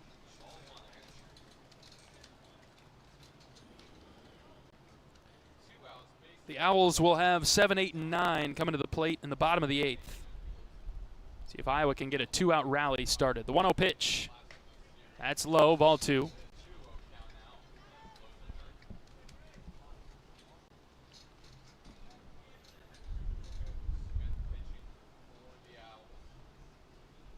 Hitters count for Delgado. Let's see if he can get on. The 2-0. He chased another low pitch, and he fouled it off. 2-1.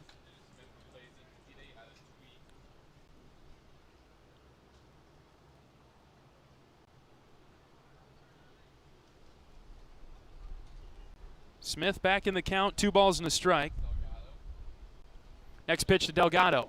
Matt rips into left field for a base hit. 2-out single for Delgado. Timed that up nicely. It was a good pitch from Smith, down and in at 92, but Delgado was ready for it. Picks up his 5th hit of the season. And the tying run is aboard.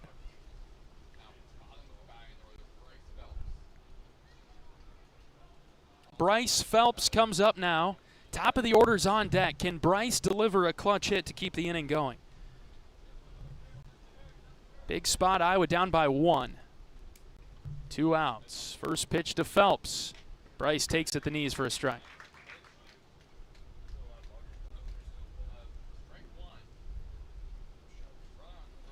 Bryce singled in the third. He would later score. He's grounded out and has also been hit by a pitch. The 0-1. Phelps flares over the second baseman's head. Martinez moves back. He's there. He makes the catch on a weakly hit pop-up. And that'll do it for the top of the 8th. 3-2, Florida Atlantic holds. Iowa will need to do the same when we come back. This is Hawkeye Baseball from Learfield. At Mid-American Energy, our 1.6 million customers depend on our energy 24/7. That's why we work 24/7 to deliver the safe, reliable energy you need. To keep our 99.9% reliability record, we're enhancing our technology, improving resiliency, and investing in critical infrastructure. We're generating power from all available resources to cover any increases in demand. And we're innovating to ensure you always have the energy you need. Mid-American Energy, obsessively, relentlessly at your service.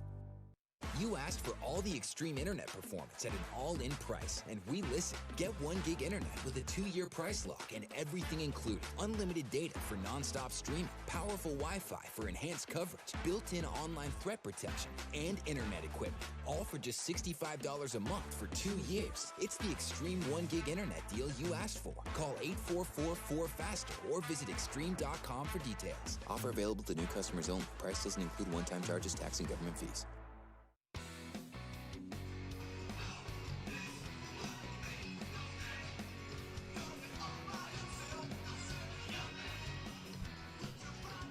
Bottom of the 8th in Boca Raton. Florida Atlantic playing very well today, and they lead Iowa 3-2. All of these games have been so similar. I thought the way this game started today, we'd have maybe a traditional, typical Sunday game that's a bit more high scoring. There were all the scoring came before the 5th inning. But since then, straight zeros for everybody. And now Iowa needs to hold Florida Atlantic to give itself a shot in the 9th. But the pitching has been very good for both teams. Both offenses have left a little to be desired. It's possible for both to exist, where it's been good pitching and just okay offense. Both are possible to exist, and that's what I think is going on today. Maddox Freeze is back onto the mound, ready to work his 5th inning. He's thrown 4, given up 5 hits, 1 run. He's struck out 4. No walks for Freeze today, despite falling behind at times to hitters like he does here to Brett Patton. He threw it outside for ball 1. 7, 8, and 9, Patton, Ward, and Martinez. 1-0, tapped foul right side. Iowa will have the top of its order due up, Mitchell, Wolf, and Risley when we get to the 9th. It's so imperative to hold the Owls in the bottom of this inning. Keep the deficit at 1. 1-1 from Freeze. Scooped foul and out of play, left side. Patton with a couple of flyouts to center. He's been on it today. He sandwiched a walk with those 2 flyouts. 1-2's the count. Freeze winds and fires. Just low and in. Delgado tried to snap it up and frame it, but it was just low. 2-2.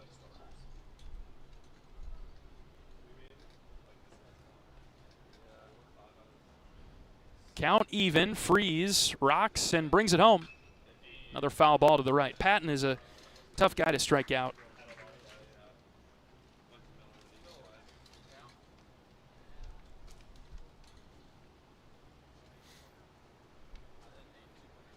Freeze has thrown over 70 pitches in his outing. He relieved Nick Terhar, who threw 3 innings today. 2-2 is popped up on the infield. Ben Swales in at third base. He's under it. He's got it. 1 away.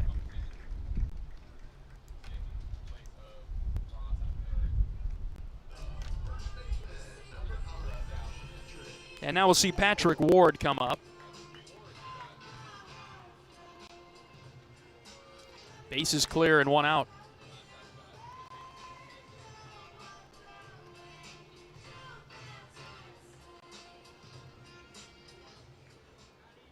Ward with an open stance, right-handed hitter. First pitch from Freeze, swung on and missed. He's liked to start Ward out with the spin. It's been a good pitch for Freeze today. He's turned it around. It started a little slow for him. The 0-1 is a fastball outside. Maddox has been very good out of the Iowa bullpen today. Ball and a strike. Base is clear, 1 out. The pitch to Ward. Just low with the breaking ball, kicked up some dirt. Iowa's got Joe Husak getting loose in the bullpen just in case we play the bottom of the ninth. I hope we see Joe. The 2-1. That's low, ball 3. If we see Joe today, it means the Hawks have either tied it or taken the lead. He is Iowa's closer. Ward singled his last time up. Freeze trying to get back in the count here against him in the 8th, and he does with a low slider that swung on and missed. 3-2 now.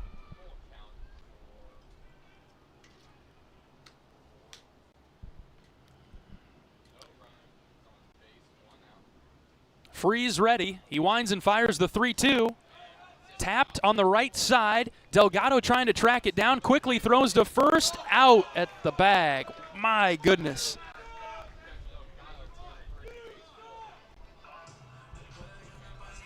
Ward capped it, and it just kept moving away and away and away from Delgado, who tracked it down about halfway down the first base line.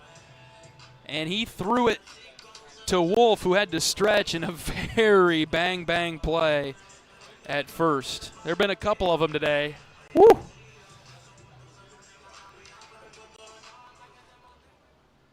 That one goes Iowa's way. Here's John Martinez, who's been very good at the bottom of the Owl order. 2 for 3 today.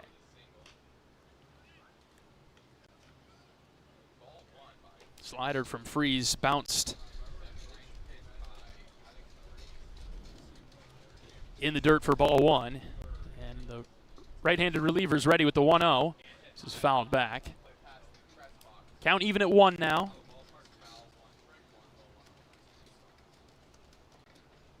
Again, Iowa's got the top of its order coming to the plate in the 9th, down by 1. It's 3-2. Ball and a strike. The pitch. Pumped it across, strike 2.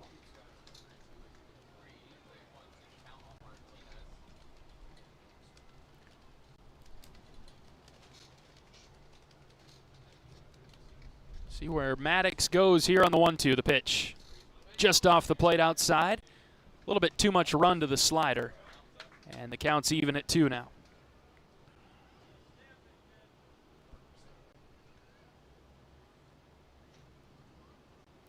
Next pitch, fouled back again. Went middle in off speed.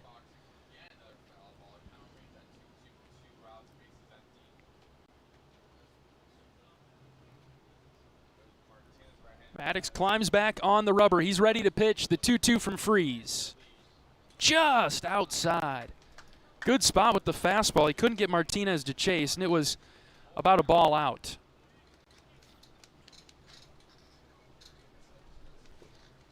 Full count now all of a sudden. The pitch from Freeze. Just low at the slider. My goodness. So Martinez wins the battle. He comes all the way back and draws the walk.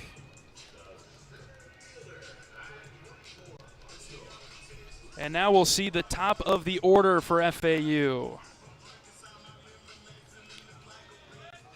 And I think we're going to see a pitching change. Coach Heller making his way to the mound. Really nice effort from Maddox Freeze. Would have been nice for him to get that final out in the 8th, but nevertheless, very well done from Maddox, whose outing is complete.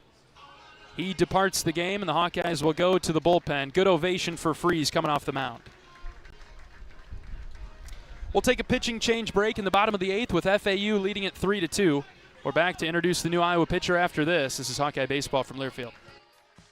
Hawkeye Nation, here's something big. U.S. Cellular is now part of T-Mobile. That means Iowa fans are now on America's largest 5G network, bringing even more strength and coverage to every game day and every day. As the official wireless partner of the Iowa Hawkeyes, we're proud to power every call, every post, every celebration. U.S. Cellular and T-Mobile, better together. We love it when the Hawkeyes do their thing, because if there's anyone who can appreciate building a legacy, it's John Deere. We've been growing our team since 1837, recruiting the best thinkers, doers, and makers to craft innovations that outpace the competition. Because whether it's cultivating the earth with a tractor or reshaping it with a 40-ton excavator, the machines we build are building America. Nothing runs like a Deere.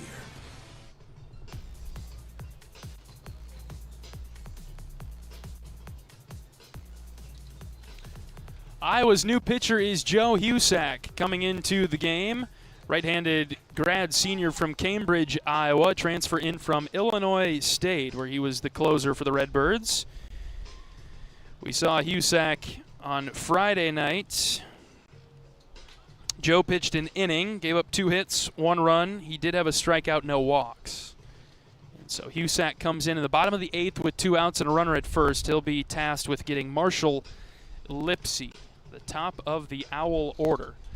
Florida Atlantic with 3 runs, 10 hits, clean baseball defensively, no errors. Iowa 2 runs, 8 hits, no errors. Teams have combined to leave 19 runners on base today, 10 by the Hawkeyes, 9 from FAU. And so the Hawkeyes attempting to hold at 3-2 and then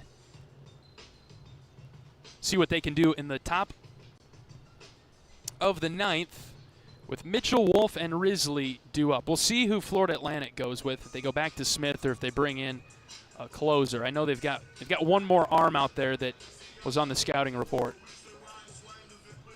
But first things first, got to get Lipsy, or at least hold Florida Atlantic off the scoreboard. Can't allow any more runs. 3-2, bottom 8. Husak delivers to Lipsy. And he misfired outside, a left-handed hitter. Lipsy with a couple of flyouts in his most recent at-bats, but he does have a single and a run scored. He's also drawn a walk today. Husak from the stretch. He'll throw it over to first. Keep the runner Martinez around.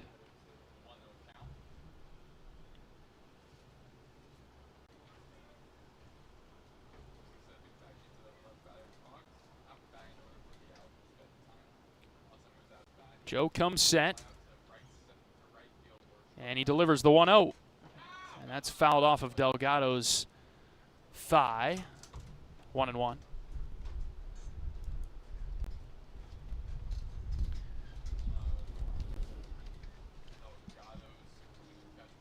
Matt's going to take a minute.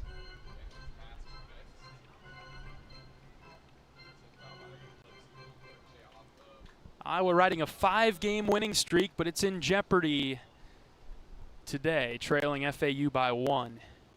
Bottom of the 8th. Ball and a strike on Lipsy. The pitch from Husak. Swing and a miss, 1-2.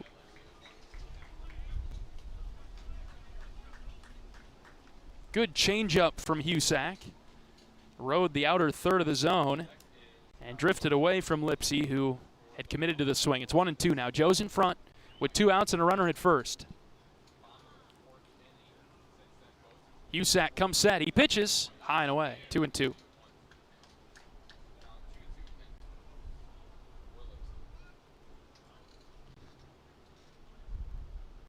Joe left that a bit too high. Wanted it to be a high fastball, but it was a bit too uncompetitive. Here comes the 2-2. That's up and away in the same spot. 3-2. Joe is the perfect closer type. Comes in with a lot of energy, very laser focused, very serious. Full count. Runner will be going on the pitch from Husak to Lipsy, and here it comes. And that is pulled foul. So we'll do it again.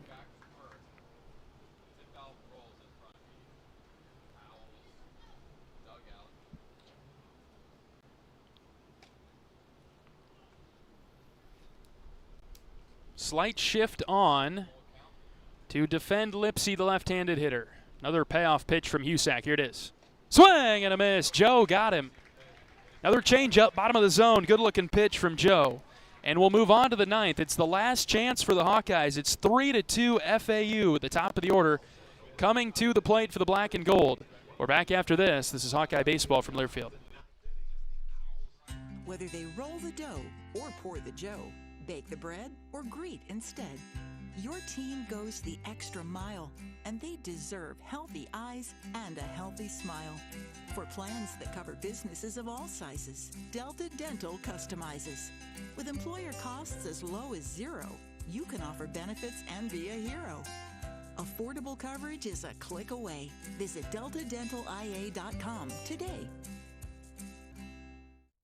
Hey everyone, David Kahn here. It's time to play ball. The 2026 season is upon us, and the best way to get in the game is by listening to College Sports Now's official baseball podcast, Dugouts, Dumbbells, and Dingers. Each week, we'll have exclusive interviews with players and coaches that take you inside the locker room as we unpack the top stories of teams all across the country. We're delivering our best fastball, so step into the batter's box and tee us up. Available wherever you podcast on the College Sports Now feed or on YouTube. Just search Dugouts, Dumbbells, and Dingers.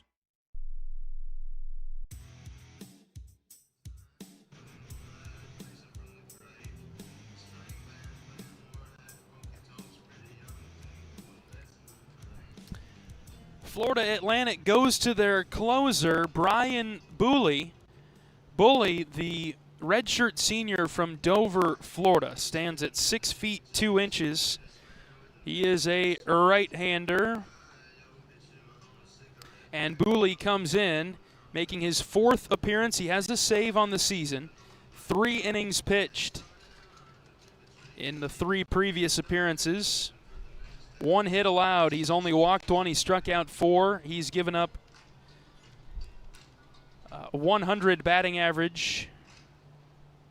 Does have a wild pitch, but this is their guy.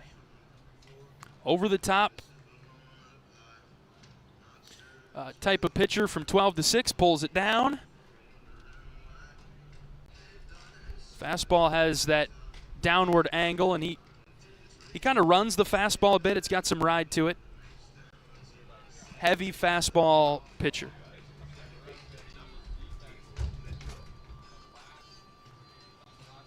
Has a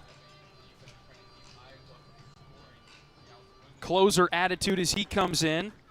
And Booley will look to finish off the Hawkeyes. Gable Mitchell, Caleb Wolf, and Miles Risley. See if they have something to say about that. Iowa looking for the sweep. I've already won the series, but trying to take all 3 from FAU. First pitch is down for ball 1. Mitchell is up, hit by a pitch in the first. He tripled in the third, singled in the fourth, grounded into a fielder's choice in the sixth. The right-handed pitcher, left-handed hitter. Last chance for the Hawks in the ninth. 1-0 to Gable. Swing and a miss, way out in front. And the count's even. Gable pulled his head and was leaning towards first base as he swung the bat there. 1-1. Next pitch to Gable. Here it comes. That's outside, ball 2.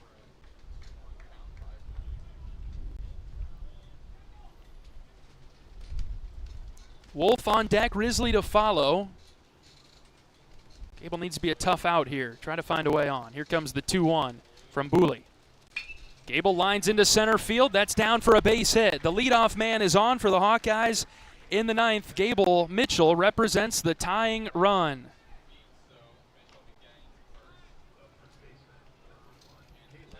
And here comes Caleb Wolf. Caleb 1 for 4 today.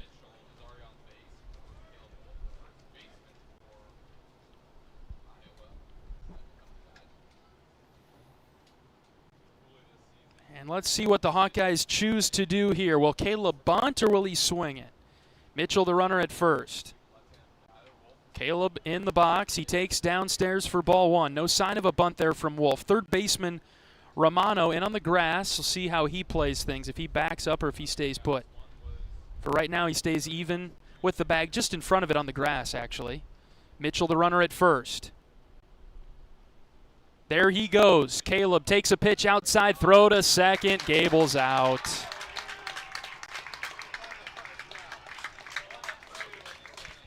Brutal. Mitchell caught stealing. And there's one out and the bases are empty. I don't think anything was wrong there. I mean, the pitch was slow, but it was up and away, almost like a pitch out. And Collier threw it down right on line. 2-0 is the count on Wolf. He'll try to get it started now. The pitch. Low ball 3. Oh, man, that might make it worse. As Booley cannot find the zone.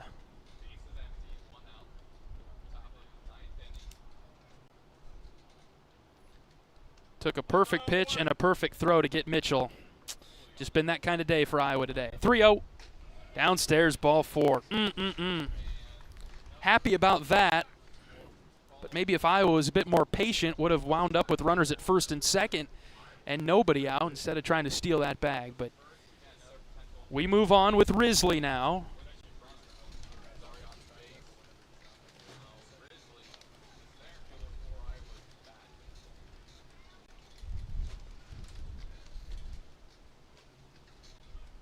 Risley 1 for 3, a single, a walk, 2 strikeouts. First pitch to Miles. He takes a strike. Top of the zone. Iowa trails 3-2, top of the 9th. 1 out in the inning. Risley looking for a clutch hit. Long pause from Booley, the 0-1. Miles takes low and in, good hang. 1-1, it was close, but in.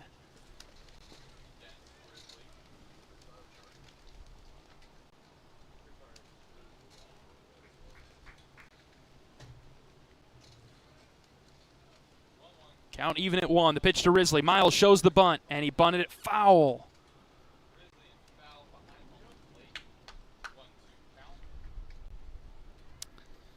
This kind of goes to show that Iowa does not have confidence swinging the bat today. Trying to steal a lot, trying to bunt frequently. Have hit into a double play today, so that has been a problem. 1-2 to Risley. Miles swings and misses. Oh, I just felt the momentum of the inning get sucked out when Mitchell got caught stealing. All right, up to Kellen Strohmeyer now with 2 outs. He's Iowa's last chance.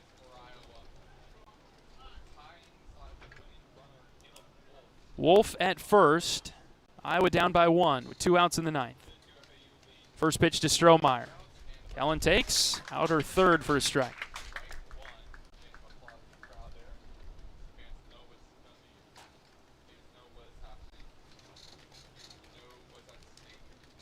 Nothing in 1 on Strohmeyer, trying to keep Iowa's hopes alive. Long pause from Booley. The pitch. Strike 2. High outside portion of the zone. Iowa down to its final strike.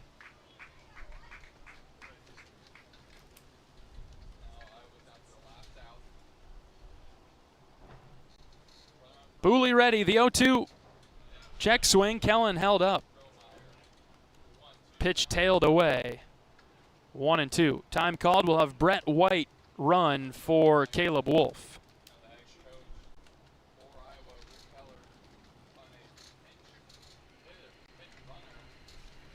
Strohmeyer can find a gap with 2 strikes and 2 outs. That could be enough to tie it now with White's speed at first base.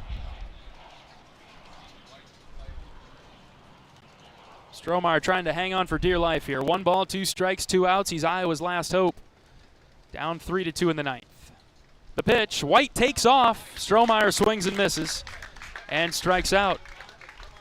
And the Hawkeyes lose game 3 of the series. Can't quite get the sweep. Florida Atlantic wins it 3-2. Iowa falls to 5-2 on the season. Florida Atlantic up to 3-4. And that'll do it for our run down here in Boca Raton. Florida Atlantic wins the Sunday game 3-2 over the Hawkeyes. We're back after this. This is Iowa Baseball from Learfield. If you or someone you know is having thoughts of suicide, experiencing a mental health or substance use crisis, or just needs someone to listen, 988 provides a direct connection to free, confidential, and compassionate support. When you call, text, or chat 988, you'll be quickly connected to trained crisis counselors who will listen to your concerns, provide support, and connect you to additional resources if needed. There is hope. You are not alone. For 24/7 support, call or text 988 or chat 988lifeline.org. Save time when you shop online with Hy-Vee. Hy-Vee makes it easy to order groceries online through our app or Hy-Vee.com. Pickup is always free. And if you have a Perks Plus membership, you get free delivery and free express pickup. Shop online with Hy-Vee and you can create and save grocery lists, shop the sales, and get fuel savers. Talk about convenient. Order groceries online today. Check out Hy-Vee.com or download the Hy-Vee app.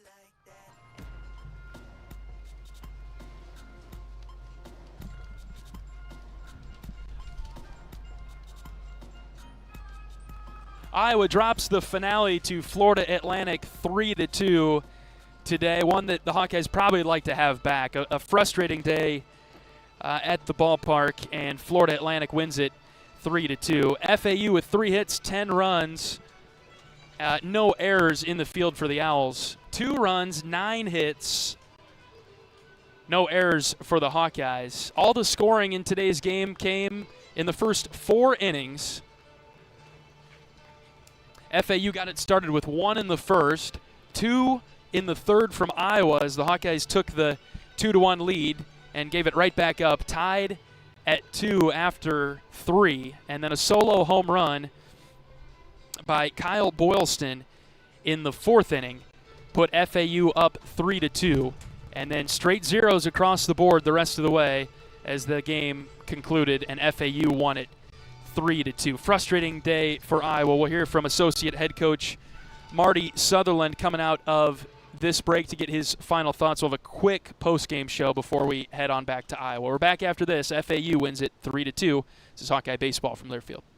Hey fans, I know you'd do anything for a win on game day and an ice-cold Bud Light. Because whether you're tailgating in the parking lot or parked on the couch, sitting on your lucky stool at the bar, or standing in the fan section all game long, the clean, crisp taste of Bud Light turns a win into a win-win. And there's nothing easier to enjoy than that. Bud Light. Easy to drink, easy to enjoy. Enjoy responsibly. Anheuser-Busch Bud Light Beer, St. Louis, Missouri. Hawkeye Nation, here's something big. U.S. Cellular is now part of T-Mobile. That means Iowa fans are now on America's largest 5G network, bringing even more strength and coverage to every game day and every day. As the official wireless partner of the Iowa Hawkeyes, we're proud to power every call, every post, every celebration. U.S. Cellular and T-Mobile, better together.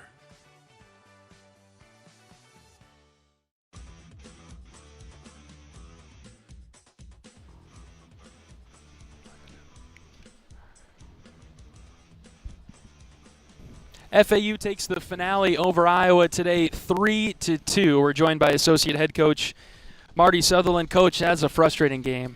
Yeah, just, credit our pitching staff. I thought did a great job. Worked through some stuff. They did have some traffic. But I thought Nick, for his first start, battled his butt off, did a good job, gets to Maddox. Maddox was great. Deserved a lot better fate. And then Joe comes in and gets a big punch out. So, to hold the team to 3 runs on a Sunday, you feel pretty good about it. But we just didn't have a good day offensively. And really kind of from yesterday, it was uphill for whatever reason. We just weren't holding the zone great. We just had, too many bad at-bats, with runners in scoring position. Had a chance there in the 9th with Gable getting on. And I just wonder, with all the options that you had, how close was it? What went into the decision to steal there instead of maybe bunt or let Caleb swing it? Well, he's been successful the whole weekend. Yeah. He got about 10 bags. Credit to them. I thought he went a little quicker on that one. We didn't pick up on it, and they made a play. Obviously it's not a good look after, Caleb walks, and that's frustrating. And, as a staff, that one's gonna leave a bad taste in your mouth. But, 2 for 11 again with runners in scoring position. We've been atrocious with runners in scoring position. That's been the biggest issue. It's not a traffic problem. We're getting guys on. We're just having too many bad at-bats in those spots. Save Caleb, Gable, and Stroh. Mm-hmm. Just too many empty calories with at-bats with runners in scoring position. And, we just had some guys with tough weekends, along those lines. But, in order to be the type of offense we want to be, we're going to have to be a heck of a lot better in those spots than we have been to this point, really the whole year. A lot of blood in the water this weekend, Coach. Is it a mentality thing, or what do you see from the hitters that aren't producing as much as you'd like? Well, it's one of those things as a coaching staff that sometimes you don't really want to address it. You don't want to make it a big issue. You don't want them going to the plate thinking about, ooh, now I'm pressing, I got to come through here because we're struggling. It's just a really hard way to play. What you stress to them is nothing changes. The at-bat remains exactly the same as if you're leading the inning off or if there's runners on first and second. You're just looking for a good pitch to hit.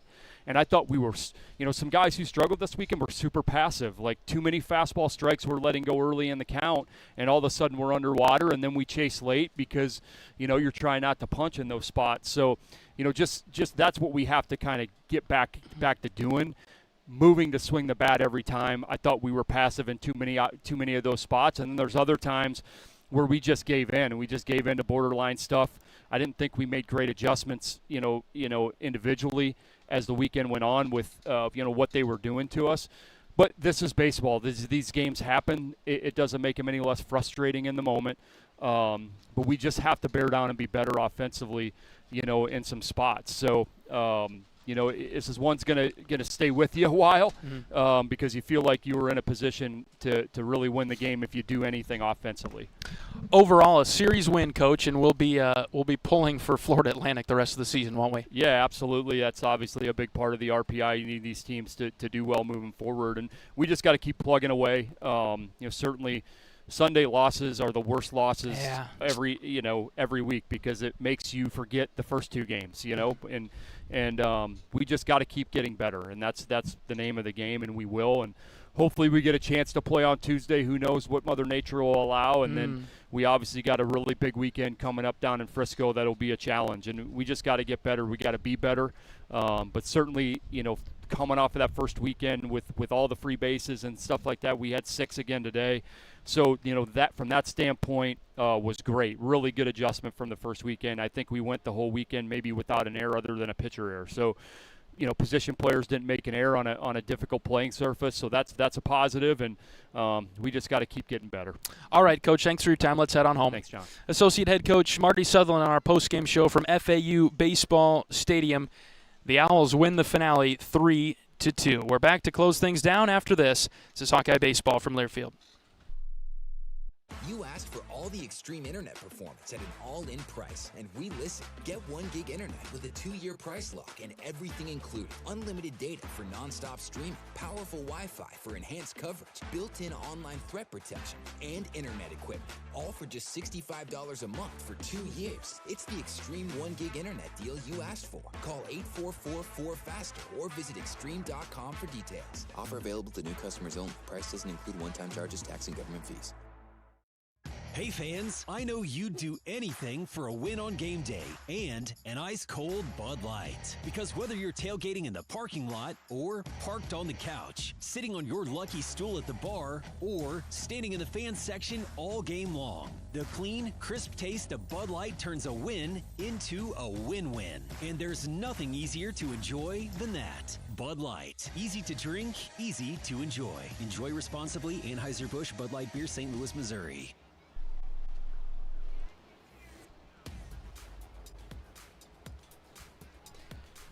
All right, that'll do it for our coverage of Iowa Hawkeye baseball this weekend down in Boca Raton. Overall, a good weekend, 2 out of 3 for the Hawkeyes, but just a bit of a bummer today as Florida Atlantic wins it 3-2. Back in action Tuesday afternoon at Banks against Wartburg. As you heard from Coach Sutherland, as long as the weather holds up, we'll be playing baseball on Tuesday afternoon against the Wartburg Knights. All right, thanks for coming along with us this weekend, especially today. An early morning game, hot day here in Florida. Iowa just couldn't quite pull it out. But back on the saddle on Tuesday ahead of a big weekend down in Texas. Florida Atlantic wins it today 3-2.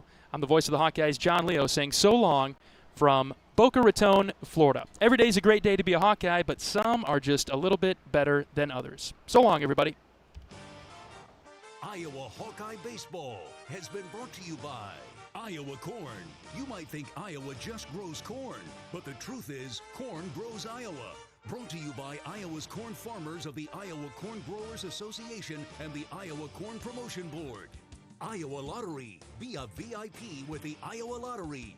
Visit ialottery.com/VIP for details. Mid-American Energy. Mid-American Energy is proud to deliver affordable, reliable energy to you all season long.